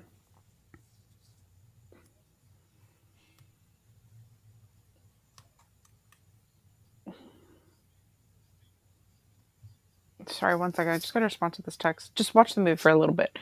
I'll come back to your question. I'm thinking about it. Yeah. Whoa! You're still thinking about that? No, no. I'm responding to a text message. Oh, okay. Yeah. What did she? Wait. What did she do to warrant to get off the case? I basically the guy like the chief is like shutting it down, but she's Right. saying like no, like I have a lead. I want to like keep going. Oh. But he follows rules and he is gonna close the case down. Oh. Okay. There's nothing wrong with that. Yeah. Close the case down. There's no argument with that. Just close the case. It's out of your power. I don't like her. Okay, I responded to my text message. Okay, now I'm gonna answer your question. Would She's I date a entitled. white guy that was brought up Persian? You know Not just a what? white guy, just any guy that was brought up.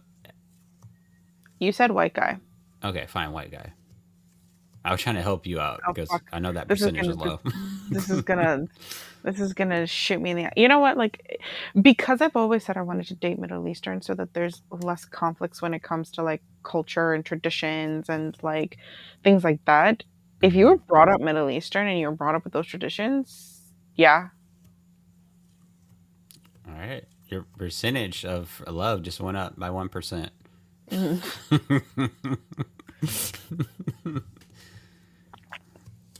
That's actually awesome. That's awesome to hear. I don't know where you'll find someone like that, but that's awesome. Yeah, I don't know where I'd find someone like that either. Well, you don't know. Have you not done a We've talked about this before, and you see, I feel like this conversation we're having is a lot better than me watching this movie. I'm legit doing three things at the same time. I'm watching this movie, having a conversation with you, and having a conversation with my friend on the phone. Well, would you say? Hopefully, I didn't lose my train of thought. Okay, so we talked about dating apps before, you and I, Yeah. and you said you dabbled in them, but you don't like them. Some of them I really, really do not like. It's just there's it, like Tinder's just never going on there again. It's literally hookup fest. And then Plenty of Fish is there's not Plenty of Fish. It's like it's becoming more of just like a hookup thing. Bumble isn't too bad and Hinge isn't too bad, but they're honestly not great either. That's Okay. my Have you reviews ever on dating apps. have you ever tried like an all Middle Eastern dating app? I can't believe I'm about to admit this on a podcast, but I have actually once. Why is that embarrassed to admit? A It's lot of not people. embarrassing to admit. I just never have told anyone that I have. But yeah, I have. I would imagine you Um, have, since I feel like that would be so better that you have instead of doing these other apps that are so just here's a so here's cesspool. so here's the thing. I did it like a few years ago, and I don't think it was as popular like in Toronto because like when I put like my location in Toronto, like I'd get guys in like New York and New Jersey. So I don't know if it just wasn't as popular then in like Toronto. I might have to find that app again and see what's up now You probably since missed the wave. If it wasn't popular, then that's when you need to stay on it. Because I'm sure Tinder was amazing when it first came out. Yeah, I'm sure it was. Just like how people were saying like Uber and Lyft, like when that came Ecstasy. out and you were just working on Uber and you're like probably like one of the only like 40 people in the entire city doing that, you're like making a lot of money. Same thing goes for dating apps.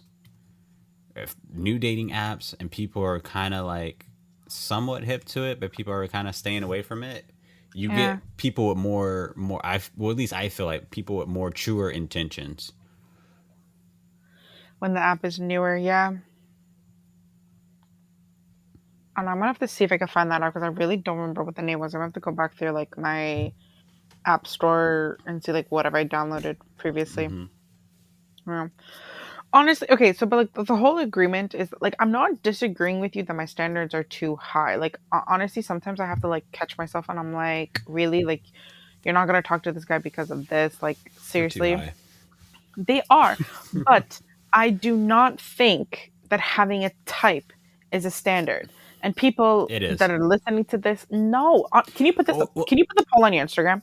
Can you put a okay. poll on your Instagram? Let me see this. Hold up. No, no, no, no. We have. No, I remember strictly having a conversation with you about this before. So you told me. Tell me if this is true. You told me that you believe in soulmates, right? I do. You you believe that somewhere out there in the world Soulmate that, doesn't necessarily have to be romantic, of though. course, now but this is what I'm saying. You believe that there is somewhere out there in the world where you are 100% compatible to be in love with somebody, right?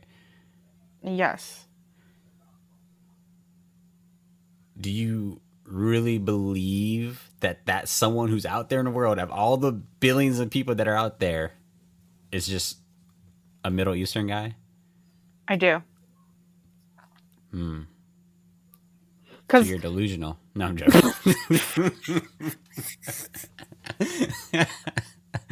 I'm just joking. honestly, to some level, I probably am. Like, if I actually went through like my list of like standards or like the type of guy I would want, like, I actually don't know where like this guy would crawl out of. Like, I have no idea. But um, I Well, think the reason why I truly think that it's Middle Eastern is because like, why else would I be only attracted to Middle Eastern if there wasn't a reason for it? Like how many girls do you know that they're literally only attracted to one race? Like I like my friends aren't even like that. let's see. Like There's like I'm not you. I'm not saying There's I'm not saying that like you have to be attracted to all races, but it's very rare that you see a person only attracted to one race. Like I'm saying that about myself. Like I so already you're saying know. you're like you're such a gold mine out here? No, no, I'm giving myself more of a headache. I would absolutely love when I post this podcast that some Middle Eastern guy somewhere in Canada is listening to this and he's like, I need to find her. This is true love. Honestly, if there's a Middle Eastern guy in Toronto that's listening to this, my Instagram is NoorBZ, Oh my NOORBZ. god. If a Middle Eastern guy has gotten this far, because this movie's like almost done, if you've gotten this far to hear this entire conversation, hit me You up. know, if I was still cool with my friend Mohammed, who I knew in high school, who's Middle Eastern, I would totally hook you two up. I think he's totally your type too. Let me see if I can find him on Facebook. Totally your type. And I remember I saw him like a few years back, probably like 5 years or 6 years, way back when I was still in college, when I saw him briefly walking somewhere.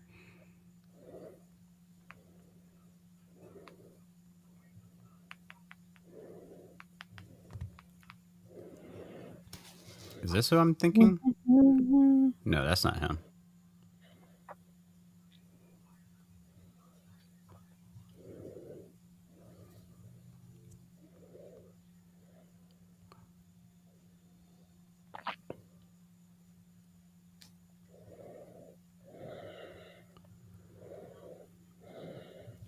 Is that him? No.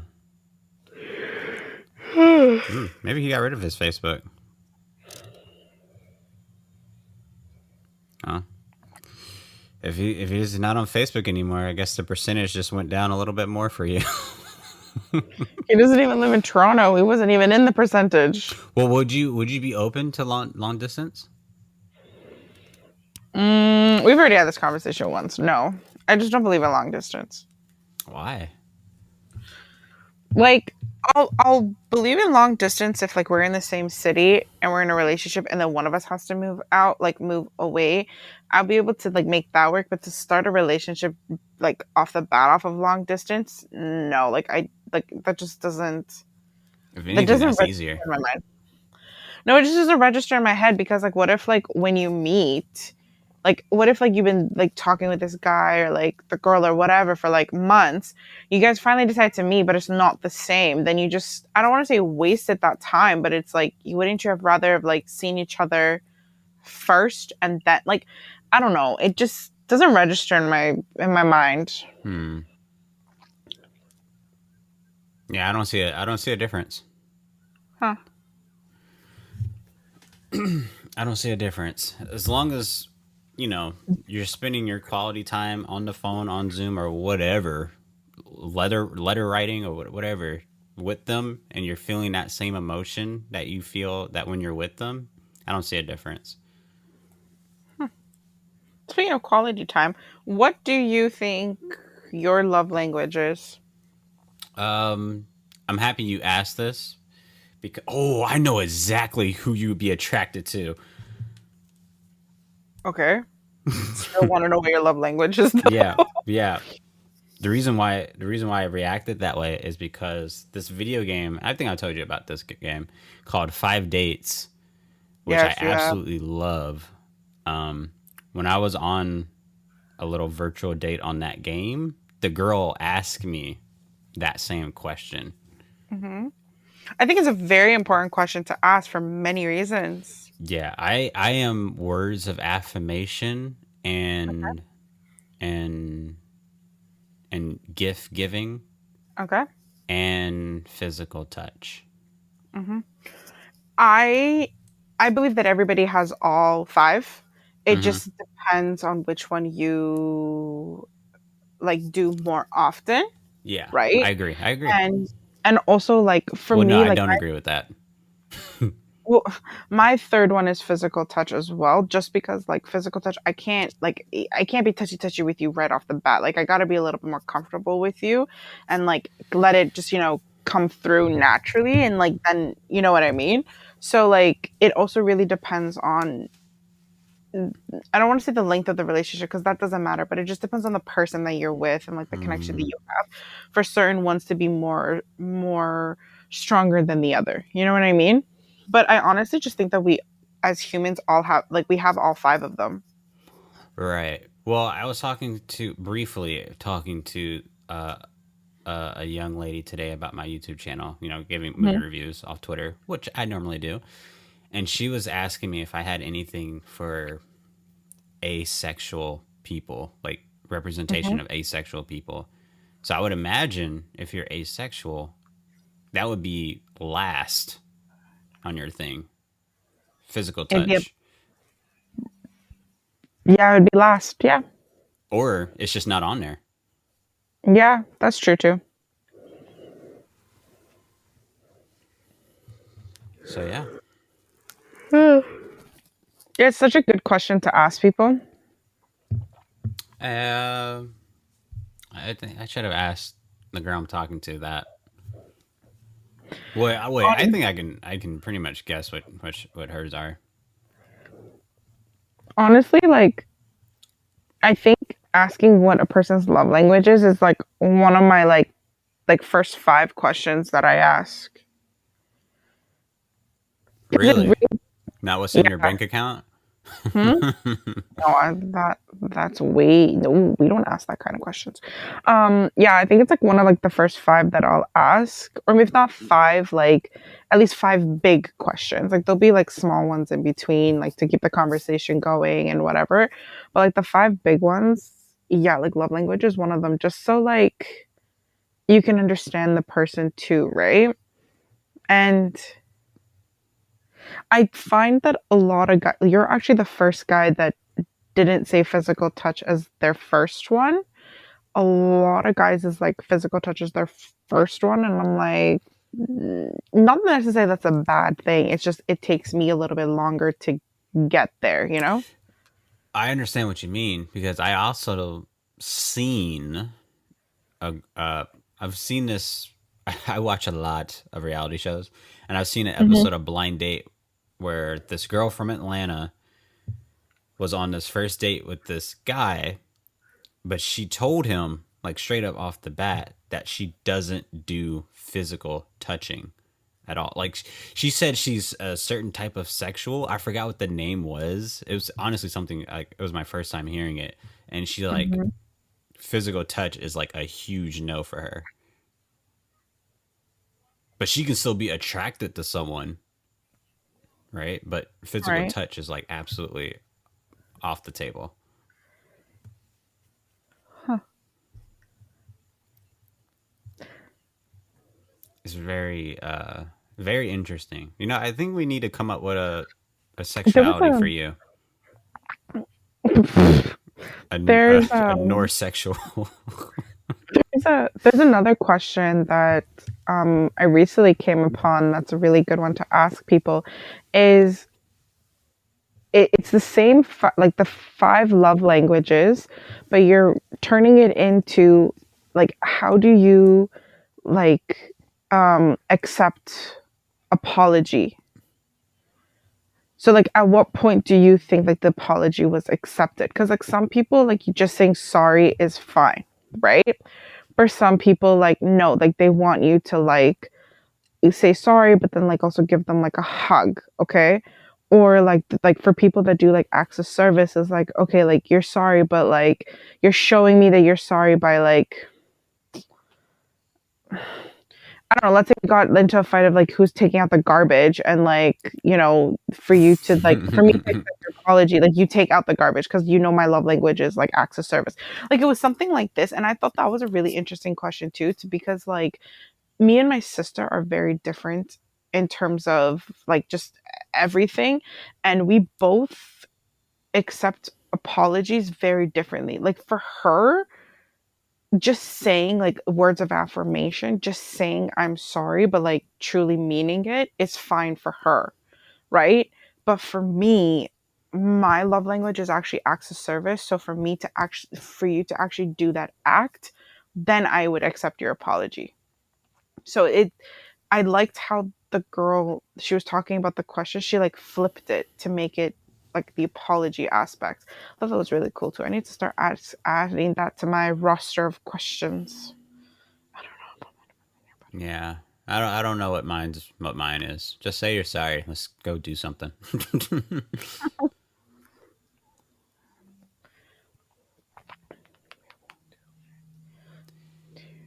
What a shit talent. Anyone can do that with the right training. I mean, well, no, anyone can do that because that's not really self defense.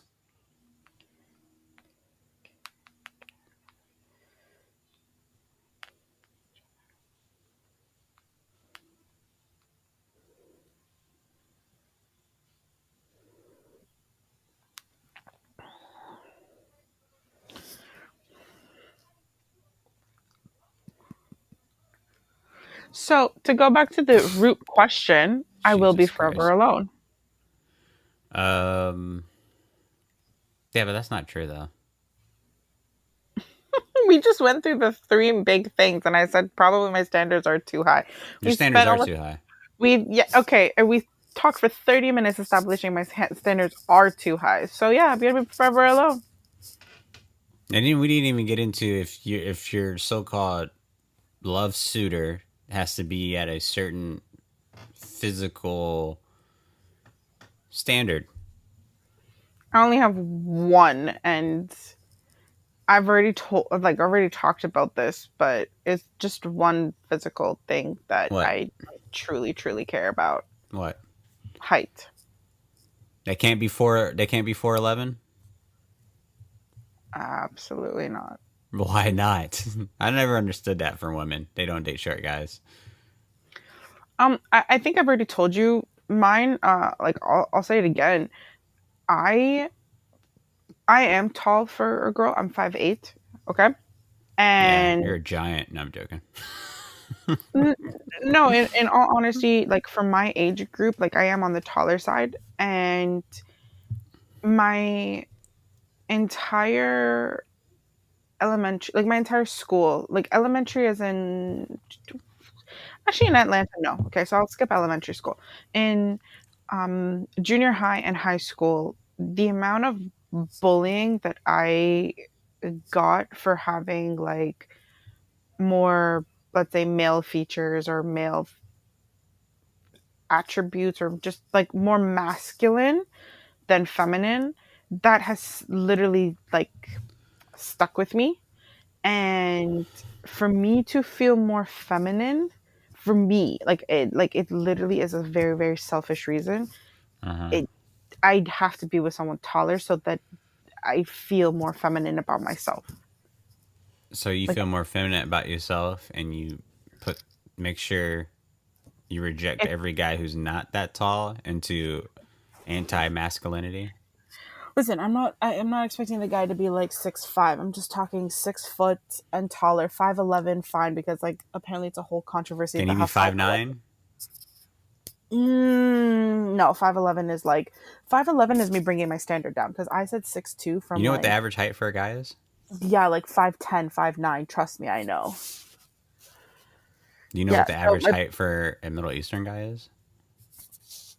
6'1", I'd Six say. one.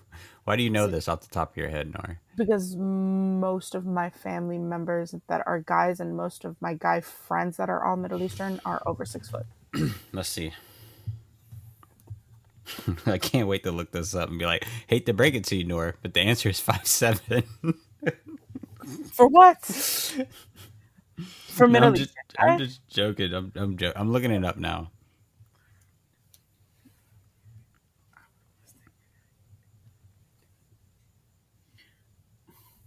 So you're saying you think the average height is 6'1"? That's Uh, freakishly tall for an for Middle average Eastern. height.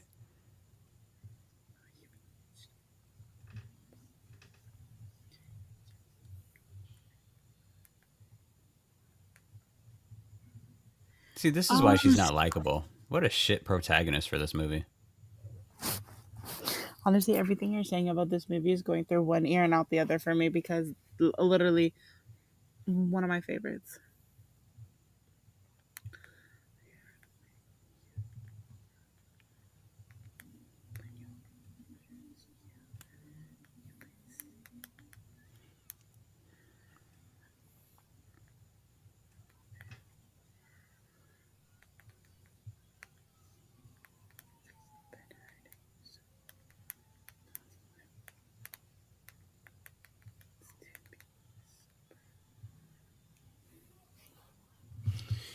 Your dream guy could be out there right now, waiting for you at Mm-hmm. 5'4".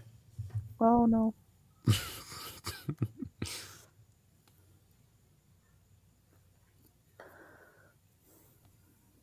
I honestly think that the height is probably one of the like standards that's like I can't budge. It's probably like my top like highest standard.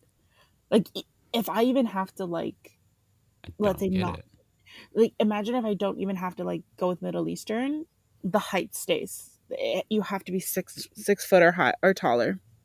5'11", like if I'm like in love with you. You're tall, so I like would hope that I would hope that you're in love you with a like human being. I'm 5'8.5". no, you're not. I am. No, you're not. You're much taller. No, I'm 5'8.5". I'm gonna need a video of someone taking your height. Well, how tall did you thought I was? Thought you're over 6 foot. Over 6 feet? What the hell would I would? I don't even know what I would do if I was over 6 feet. Live your life. How can I? I'm too tall. Carlin, you're dead ass telling me you're 5 foot and a half? There's no way. I said 5'8.5", not 5'8.5". I hate it. You 5'8", not 5 foot. Still, I don't believe you. You look taller.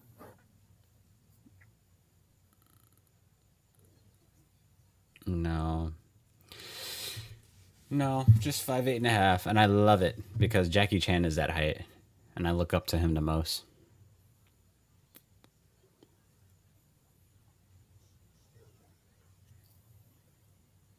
I can't hear you. What? Please put the crown on, please. For the love of God, please. Yeah, and she's Grace. Just Blow her to smithereens. Imagine how much blood is going to get everywhere. oh, you'll see in a second.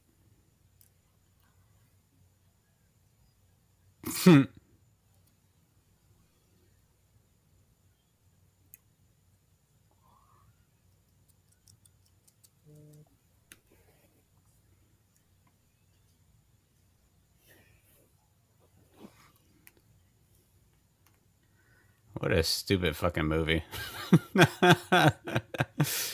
What are we witnessing? She's Grace. She's Miss United States.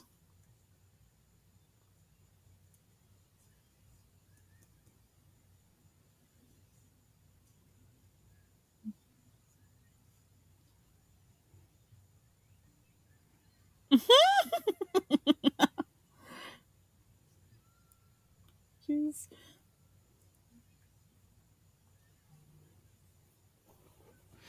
So why do they want to blow up the crown? because they're replacing the host. They're replacing her, and they're like, and she got cheese, so she's being replaced. So you want to kill somebody?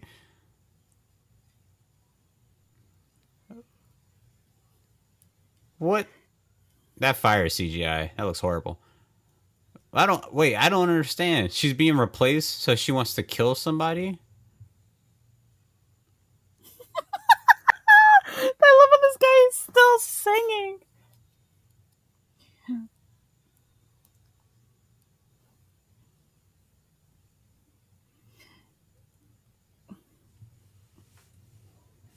Yeah, they're replacing the host.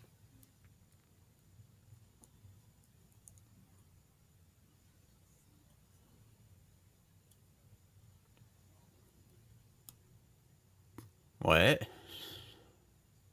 Sandra, shut up.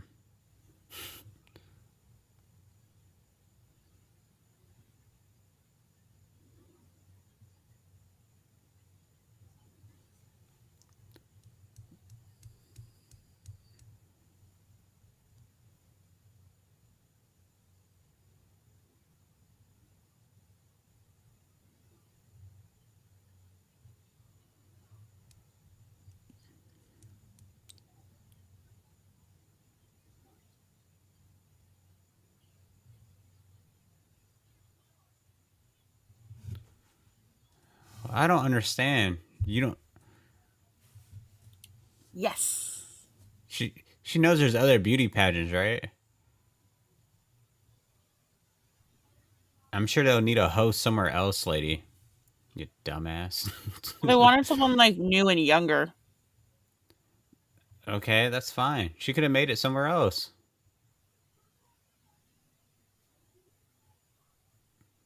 What is this romance? Get this out of here.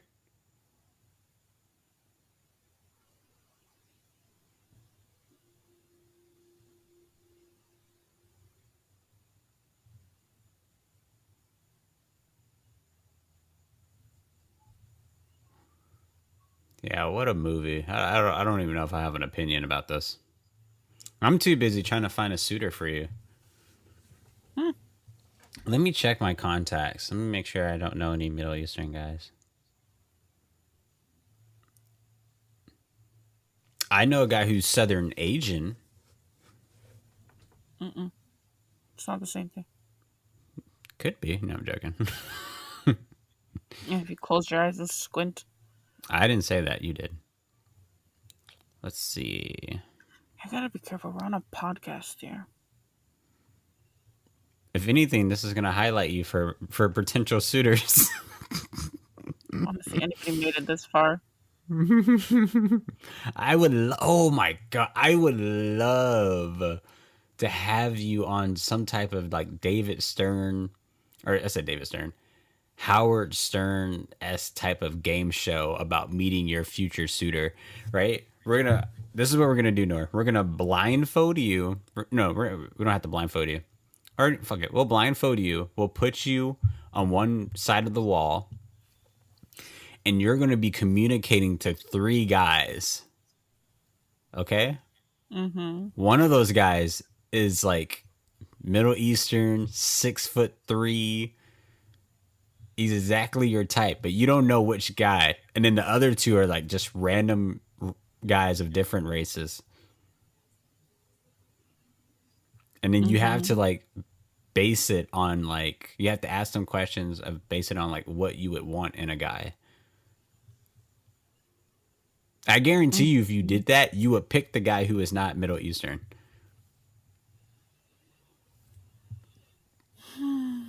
I don't know what to tell you, Carlin.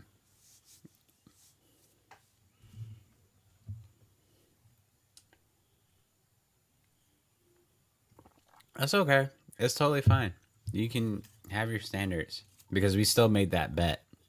That's going to happen in 2080. 2080. Was it 2080 or 2060? I don't remember what the bet was. The bet was if you're still single and still never had a guy by the time you're like 80 something, then I would help you out. If I don't have a I would guy be I would be by your him, gigolo. if I don't have a guy by I'm 80, like, Exactly. ooh, You cannot already say agreed that to it. thought out loud. I have it in writing. That's fine.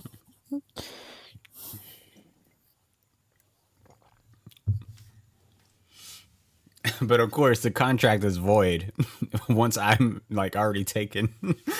Right. Unless I'm like I'm married by like age 30 or whatever, and then I tell my wife like sorry, but I made a commitment.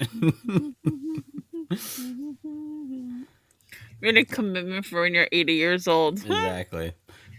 All right, well that's the movie. Yeah, I already know you did not like that. That's the movie. I'm gonna be honest with you. At that halfway mark, I already zoned out from this movie. There was nothing about this movie that could make anyone just focus on it because nothing was really happening. I still love this movie. Nothing was really going on. It wasn't funny, It was. or at least the comedy just wasn't like. The comedy in this movie is very subtle, like it's hidden in certain areas, and even then, I didn't find him funny. It's hard to find it funny when the main character and the rest of the supporting cast, it's not likable. No one's likable in this movie, besides the black guy who's the chief. He was just And doing his job. Rhode Island seemed likable. I don't know who that is, but The Hawaii. girl that won. You like Hawaii because she was No, I don't hot. like her. I don't like her. Hawaii should have been the main character in this movie. That actress, she should have done this. Well, I don't know. Maybe if they make a remake of this. Please, for the love of God, do not give them any ideas. I don't know. Like, my like favorite movies. Like, if they ever made remakes, I don't know how I'd feel about them. Like, the originals to me are just it. So like, Well, luckily it hasn't happened for me. They said they were going to remake The Last Starfighter, but they've been saying that for so many years, and it just never happened. you know, do you watch Star Trek or Star Wars or both? I watch them both. Oh, ever since I finished The Big Bang Theory, I've wanted to watch Star Wars, but like, Put it it's on the not a commitment I'm podcast. ready yet. Hmm. I said we'll watch it for the podcast. Yeah, see, it's not a commitment I'm like ready 100% yet for, but it has piqued my interest. The interest Well, has been piqued. it's not a commitment. It's just a movie. Isn't it like 18 movies?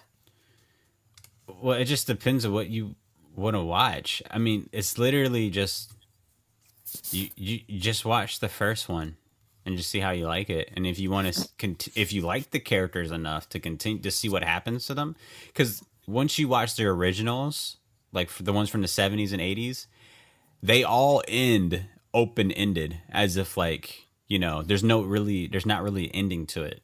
So it just picks up where it's like at a random places for the next movie. So there's no, for anyone who watched it in theaters during the 70s, there was no commitment to watch the second one because they didn't know that there was going to be a second one. But they did love the movie. If you love the movie, then yeah, you continue to watch it. If you didn't, you just don't care. I see.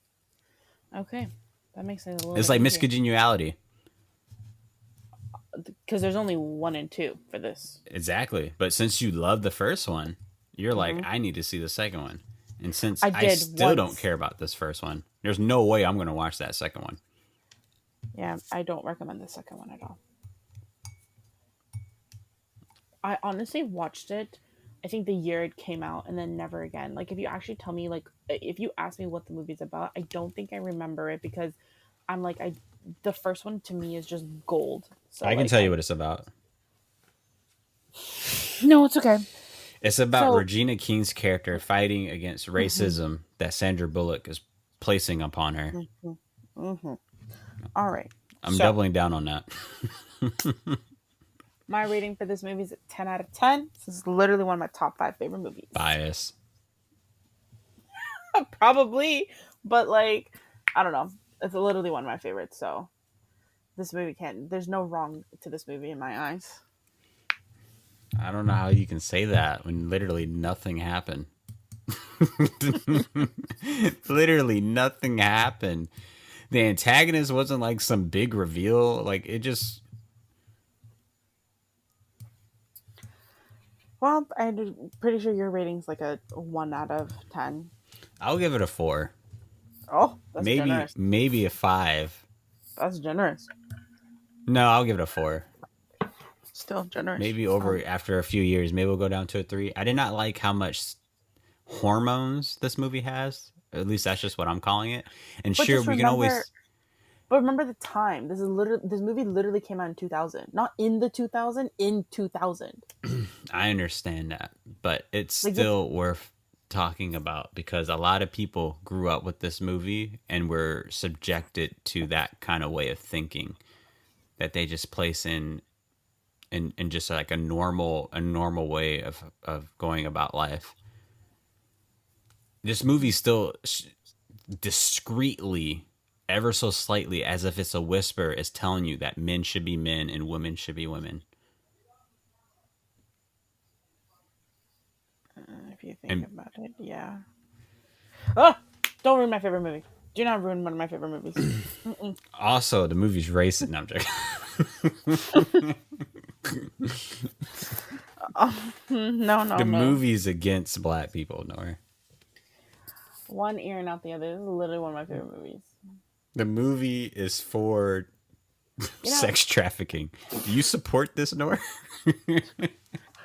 there's. I've realized that there's a lot of movies that I say that they're like one of my favorites, and I need to actually sit down and write this list because, like, I can't be saying every movie is like one of my favorites. I can confidently say that this, Mamma Mia, The Pursuit to Happiness, That depressing movie? yeah, all the Harry Potters, I count them as one. Yeah, what, 6? What's Half Blood Prince, right? Half Blood Prince is my favorite though. Yeah, Wait a second. What was before Half Blood Prince? Was that the The Phoenix? Order of Phoenix. All right, yeah. Half Blood Prince has to be like the worst one out of all of them. Of course it is. Nora's favorite is always the worst. Oh wait, that's your favorite? Yeah. You would like that one. It's my favorite character is Snape, and Snape is the Half Blood Prince. Oh Like, yeah, that's true. naturally, I love that movie. But why is it? And of course, I saw the movies before I actually got to read the books. But I was like, he was such a background force in all of them, and until the Half Blood Prince. Yeah, I do agree with that.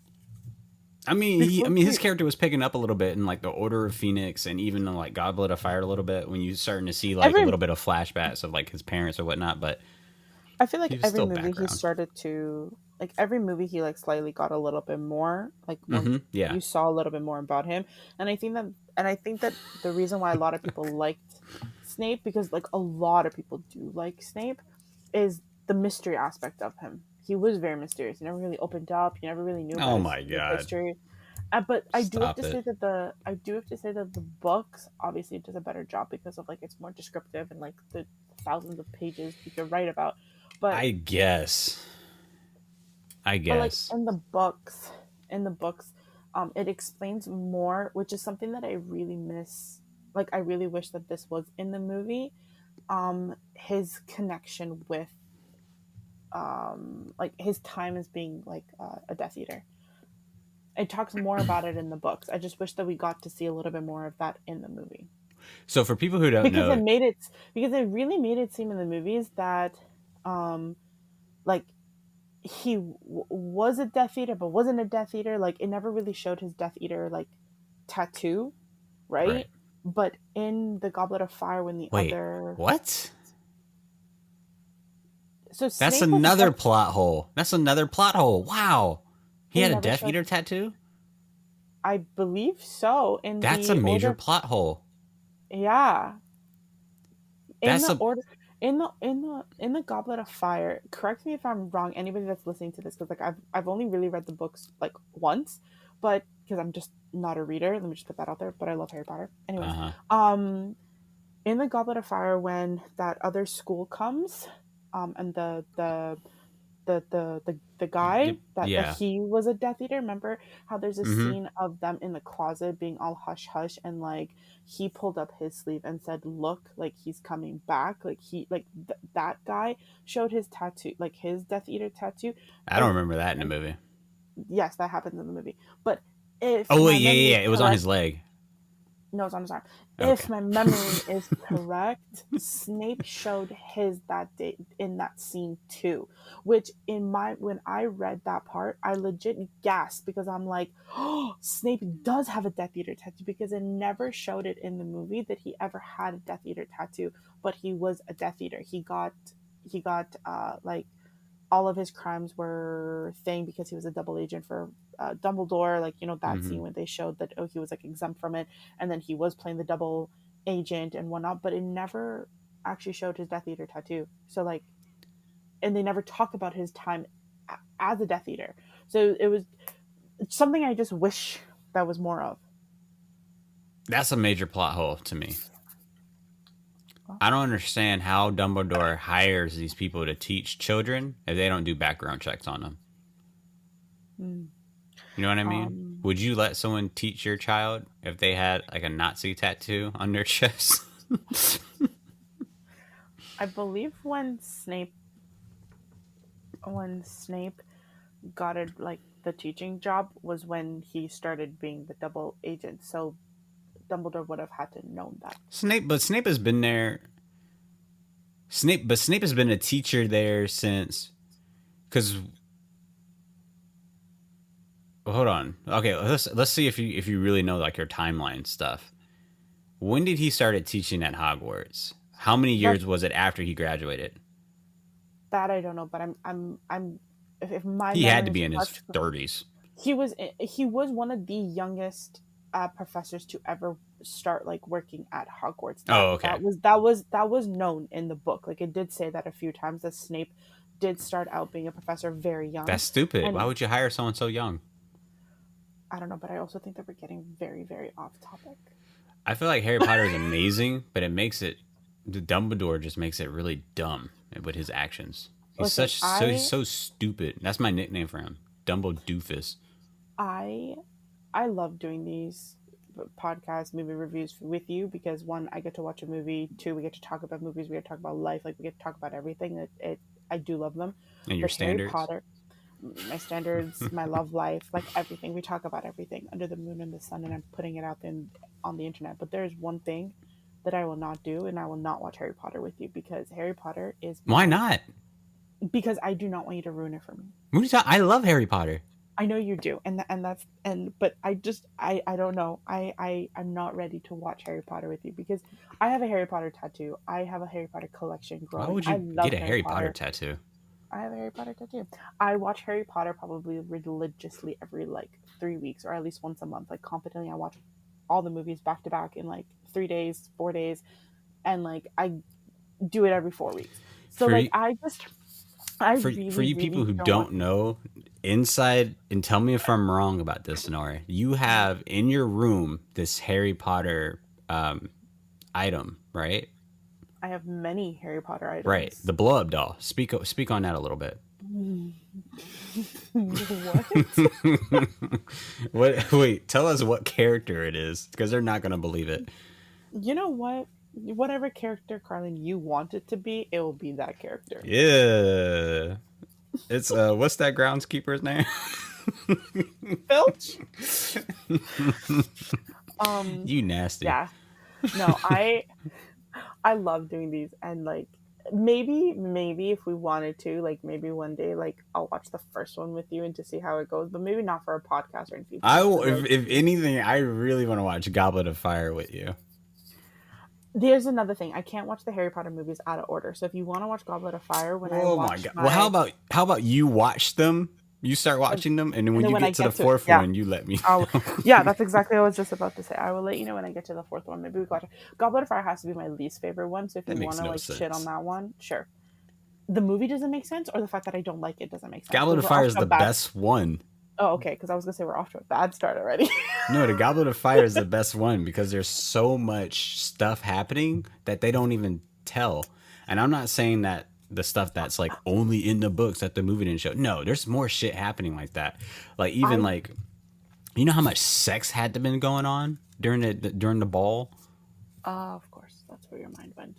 I would have to say though that the storyline that like like obviously Voldemort comes back from the dead in that movie. I would say that that's where the rest of the story basically starts. Like I would say that the Harry Potter series starts from Goblet of Fire. Like it's very crucial that you see every single one after that in order.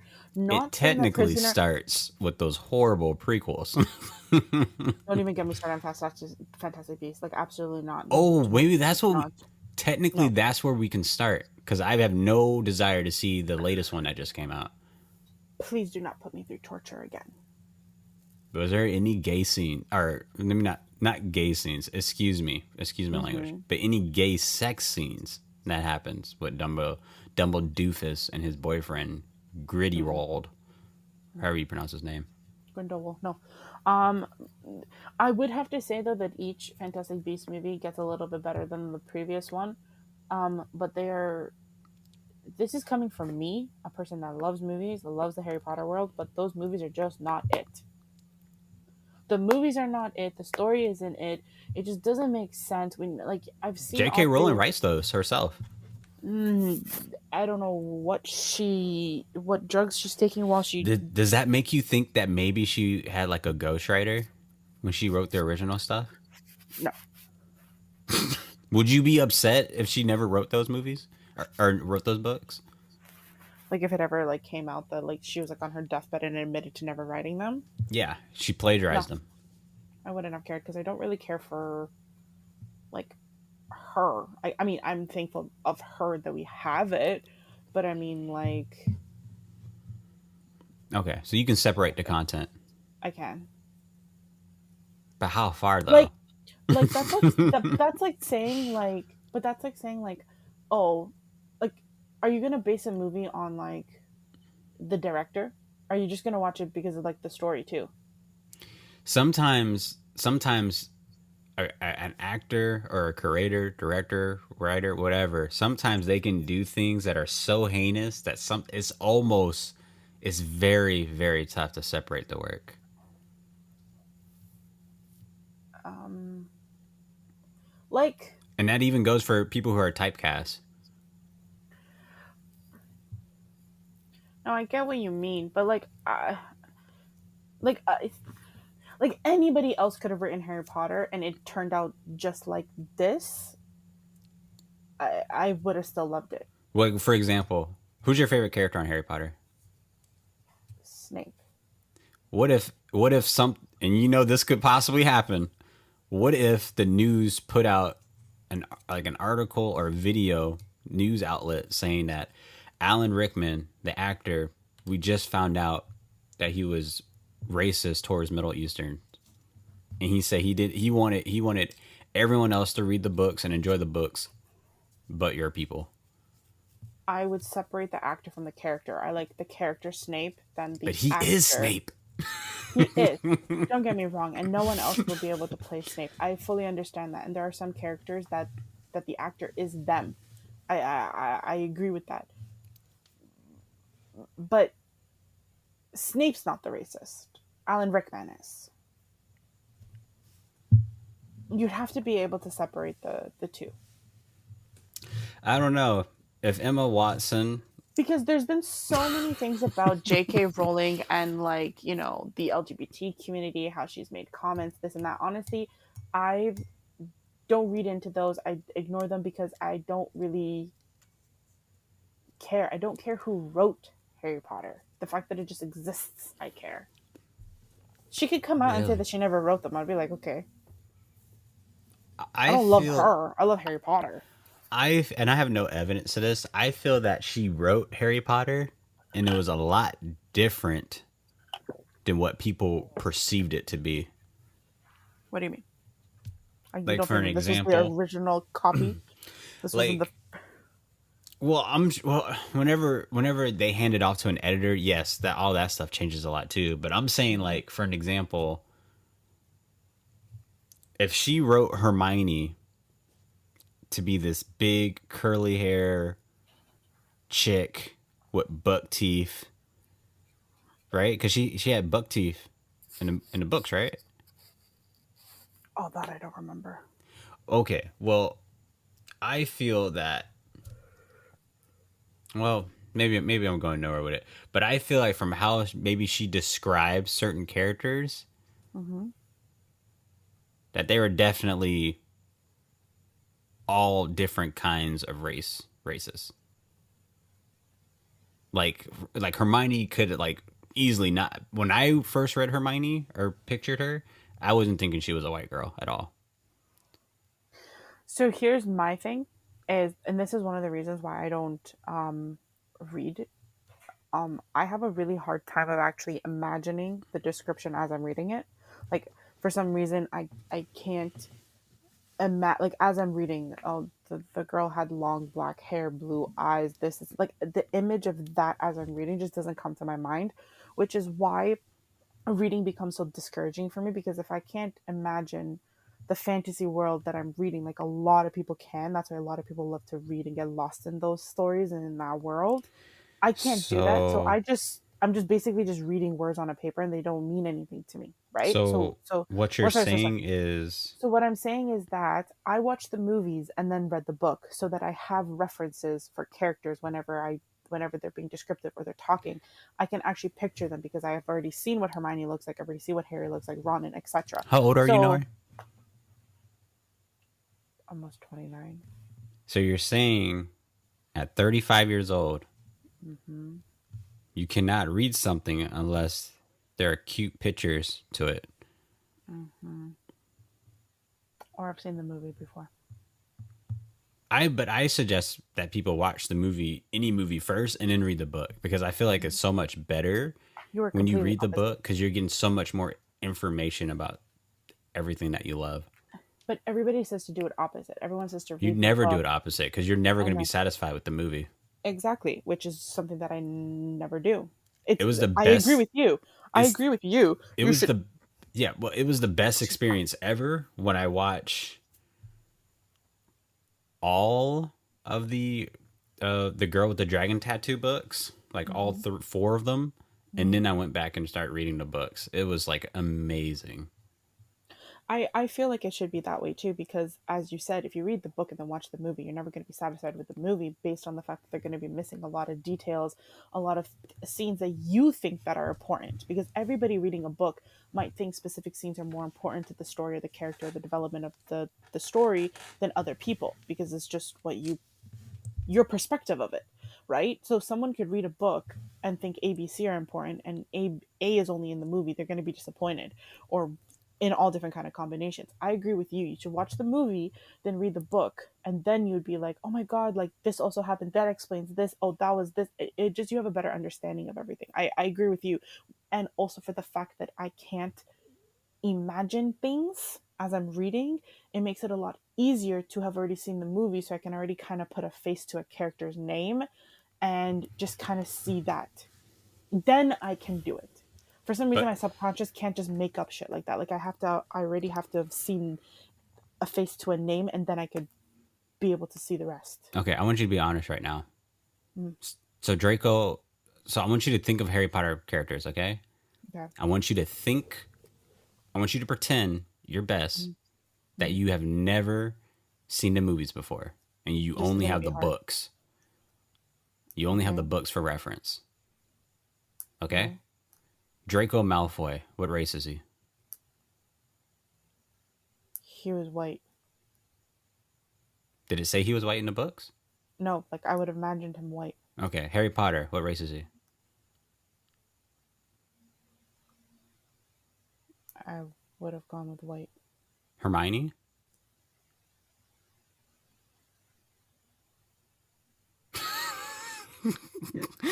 I feel like you're about to say just white for all of them.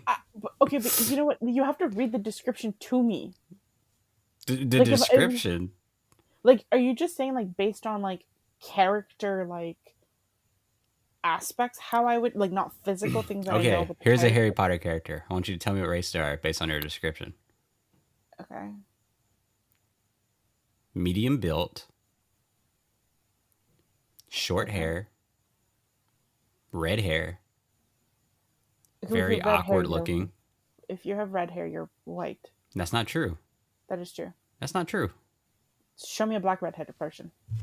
Whoa, whoa, whoa, whoa. Why do they have to be black? You see where I'm getting at, Noor? I was legit about to send you a picture of someone who has red hair and they are not white. I honestly think that you should, because red hair are, I'm like 99.9% I'm sending it to you sure. right now. And it has to be natural red hair, not like Rihanna when she went It red. doesn't matter. It's red hair. It doesn't matter if it's natural. Garland. It Garland. literally does not matter. That hair is dyed. I'm not accepting It this. doesn't matter. It doesn't matter. Garland.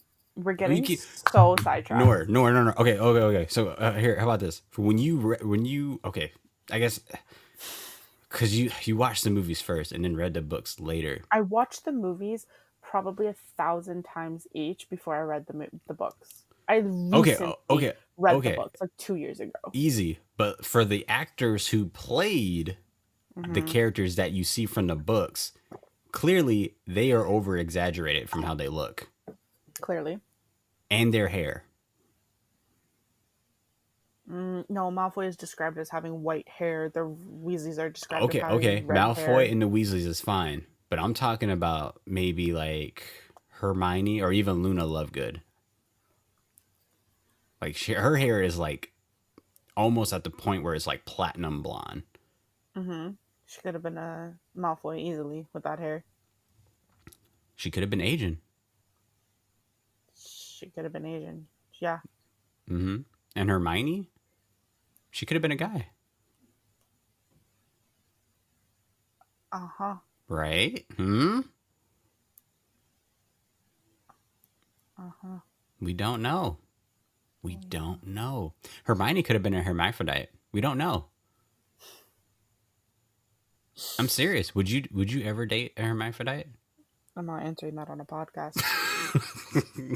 Okay. You just gave your answer without giving your answer. Plead the fifth. Did you ever watch that TV show Freaks and Geeks? No. Well, it's a great TV show, but one of the last 2 episodes on that show, a story arc for a character was that they met a girl that they were really interested in. She was awesome. He likes everything about her, and then she opens up to him and said that she's a hermaphrodite, or was, because when you're born a hermaphrodite, obviously when that happens, they let the parent choose one or the other what you're going to be. Correct. So Which I think after is that, it's gone. right. So it shouldn't be a problem. Honestly, if I was born a hermaphrodite and my parents chose for me to be a girl, that's something that I'd never tell anyone. That's like, why does anyone have to know? It's I gone. want to There's know. no evidence. There's no evidence. I want to know. Are you really Noor or are you Nork?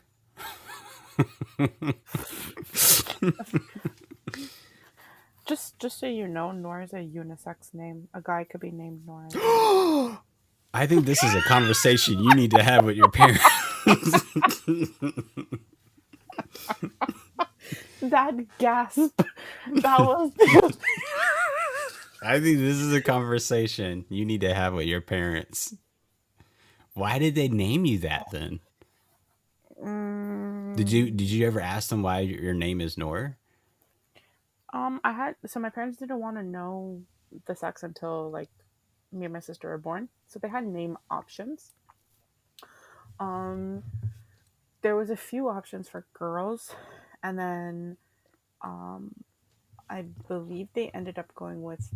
No, okay, so let me explain. Please For, explain, because I'm for you. confused. Okay, so Noor could be used for male or female, and each let's say country in the Middle East spells it a little bit differently. So my name is spelled Noor, but in Egypt or in other Middle Eastern countries they could spell it Nour. Okay, Mm-hmm. and in other Middle Eastern countries, Nora is the girl version of Noor, which is the, let's say, the male name. Mostly you'll see guys named Noor if it's in like Saudi Arabia, or like from Yemen, Syria, like more of those types of Middle Eastern countries as opposed to like Persians, Afghans, Iraqis, or Egyptians. I've never met a guy named Noor from those regions. It just really depends on region. Or India. India, Noor is a girl's name. It and my name actually means the same thing in all like Middle Eastern countries, like in all Arabic speaking and Hmm. India and Pakistan, Noor means the same thing. Unlike other Middle Eastern names could mean something different in different countries because my name is actually Arabic, not Persian. And because Arabic and Persian have very similar alphabet, Mm-hmm. Persians just adapted the name as well. But it's not a Persian name, it is an Arabic name. Mm-hmm. That's the history behind my name. Okay. And Half my audience just fell asleep. No, I'm honestly, joking. I think half these people fell asleep like when we just never talked about the movie. No, I In was our honestly pod, I thought our Harry Potter talk was so good. I was thinking about just putting that just on the channel alone. I mean, if you want to, and we could definitely do more on Harry Potter because like um, it's fine. I mean, you could ruin my favorite movie. It's fine. Why would I ruin it? I love Harry Potter. I know you do, but I don't know. You say these things that makes me like second guess like my love for movies, and then I'm like, oh shit, maybe like Well, you know I'm what it looking at was? it differently. Yesterday, I was like on an all, I guess you want to call it a debate, but someone who's a fan of my channel. Mm, The movie is Demolition Man. And okay. when I posted that podcast, they're talking to me about it and they're like, "Oh, I think you're looking at the movie like way too much to say all these things about it. Sometimes it's good to like, turn off your brain and just watch it." And I was I agree thinking with that. like, why would anyone turn their brain off for Oh, something to enjoy it? That's like not enjoying it. I don't know what to say to that, but I do agree with the guy. Like sometimes I think you should just watch it to enjoy it. Hey, I can't. But even with that movie, and the same goes with Harry Potter and any other movie I watch, I can't yeah, ignore anything about uh, any conflicts or events or historical meanings that have affected me personally throughout my life that I see glimpses of, or it is the concept of the movie. I can't ignore that or turn that off. Well, it's a good thing that I can, because even after everything that you've said, my opinion on Miss Congeniality has not changed. Like, I will still watch it a thousand more I times didn't if even go in on this movie. I know, and I'm I grateful that wish you I also could. really didn't. I maybe wish I would maybe have. maybe like I could leave the podcast, like I'll like sign off, and then you could like record your actual snippet at the end, so I don't have to hear it. But for Harry Potter, um I can't, I'll be able to like turn on and off like my brain to specific things. Now, don't get me wrong, like there are things in the Harry Potter movies, like the acting in the first movies, not the greatest. They're like They're kids. children. I don't know what they Exactly. expect. No kid actor is Exactly. really good, honestly. And Exactly. the So some like, that are just legendary. right? There are some things that obviously like I'm not delusional, maybe to some things, but I'm not delusional. Like, the movies just do honestly get better and better after every single one. The acting, everything, the special effects, the visuals, like everything just gets better and better. There are plot holes in the Harry Potter movies, like the fact that if Harry's a Horcrux, how come when he got the bit by the basilisk, the Horcrux didn't die? Like, that's a huge. He's a Horcrux? Carlin, don't start with me. I'm fucking serious. How do you make someone a Horcrux? Have you seen the movies? Yes. I would say that the the last two that are like the part 1 and part 2, I've only seen those once, and that was in theaters. I didn't really care for those movies. Okay, so They maybe shouldn't have made that a two-parter. after reading the books, I think it should have been three parts, but because there's a lot missed. The way that they made the Deathly Hallows part, like from the Half Blood Print, which is, yeah, then it's the Deathly Hallows. They made it seem that Voldemort left Harry high and dry to find like these Horcruxes in the movies. Like, they had no idea where to start, no idea where to look. But that is not it. Now, I'm not saying Dumbledore was a hero, because He's I a do fucking agree idiot. there are aspects that I believe that he was a villain as well. But Thank you. Dumbledore is the villain. one of the villains. But in the Half Blood Prince, when they're like looking through those memories, Mm-hmm. like in the book, they're basically, Dumbledore has all these memories that show Tom Riddle at the time being interested in the locket, the cup, like all of these artifacts, because of like he liked having these collectible things, he liked having these like antique pieces, these valuable things from the head houses of the houses. And it literally tells you in the Half-Blood Prince what the Horcruxes are, so that when he starts looking for them in the Deathly Hallows, he has a guide of how to go. And that is completely missed in the movies, because in the movies it makes it seem that Dumbledore just left them high and dry, nowhere to look, nowhere Listen, to that doesn't start. matter. That doesn't matter. I believe that people have been reading the books wrong. Would you honestly, would I be wrong to say that Harry Potter is through the perspective of Harry Potter? Are you asking me if the books are in the perspective of Harry? Yes. Yes, they are. So that makes it bias, right? Because I truly believe that Dumbledore, no, excuse me, not Dumbledore, Dumbledoofus. I believe that Voldemort is the actual protagonist, and Harry is an antagonist of the entire story. I 100% believe that. It's an interesting way of looking at it. But why wouldn't you look at it like that? Okay, you tell me, why is Voldemort considered evil? Because he wants to reap the wizarding world of. Sorry, I got a text message of like non purebloods. Just pause for a second. I need to respond to this text message. No, you go ahead, because I'm going to tell everyone who's listening to this podcast that Voldemort, and it's turned into like a Harry Potter podcast out of nowhere, but Voldemort is the protagonist of the books, or not. Let's not say of the books, but of the overall story of Harry Potter. He is the protagonist. You can easily see someone as the villain or the hero just based on someone's perspective. Easy. No matter what it is.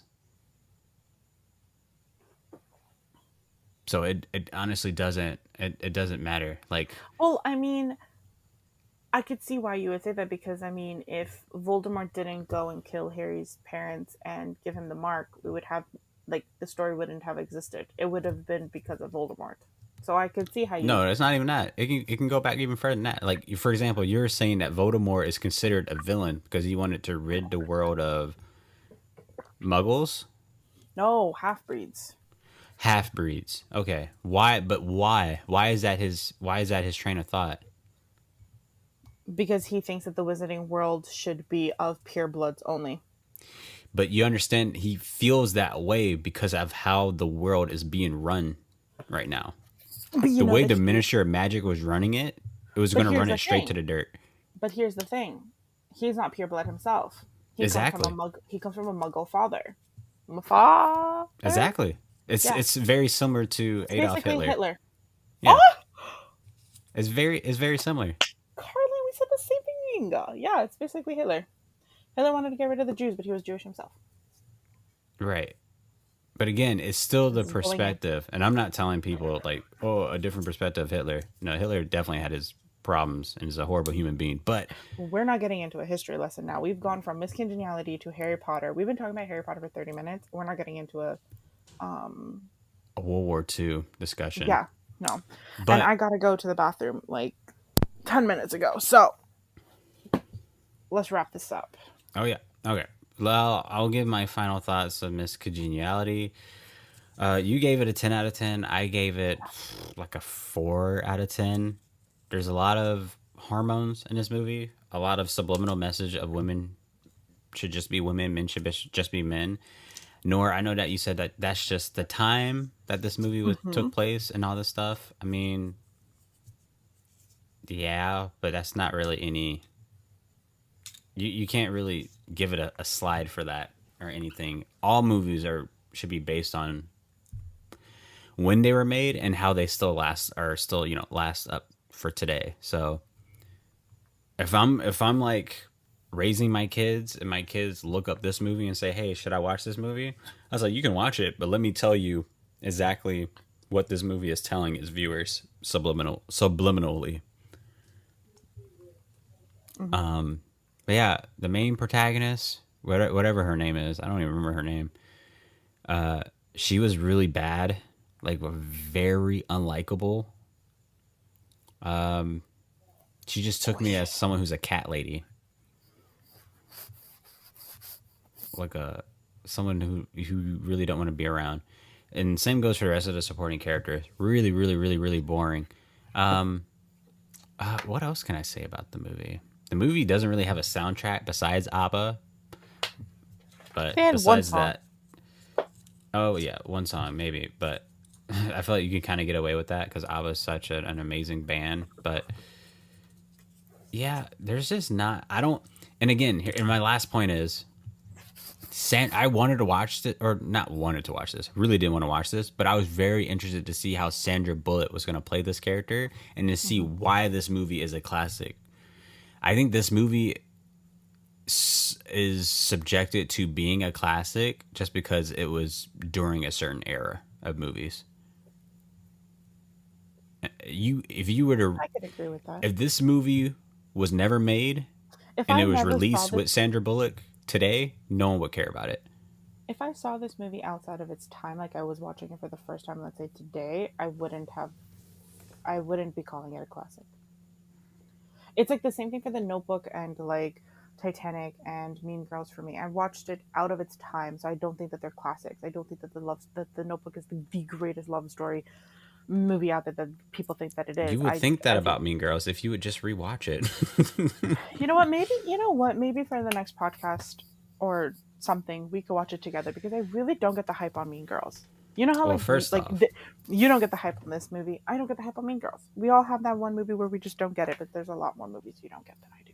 first off, Lindsay Lohan was the baddest actress when that movie came out. I don't know about that. She was the sexiest, the baddest, all of that. But anyway, yeah, that I guess that's my judgments on Miss Congeniality. Mm-hmm. Very, very forgetful movie.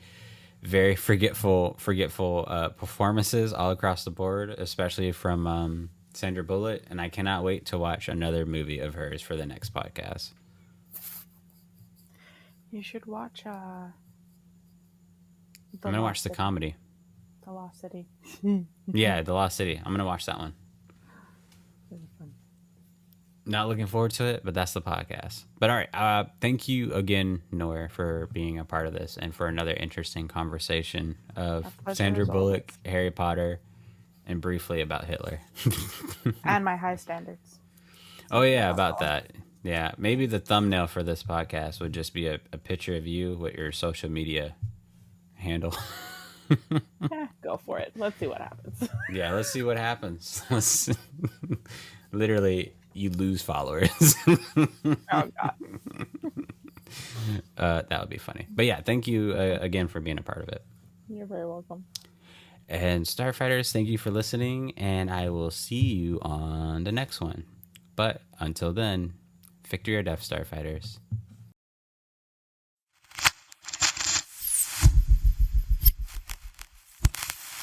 Victory or death!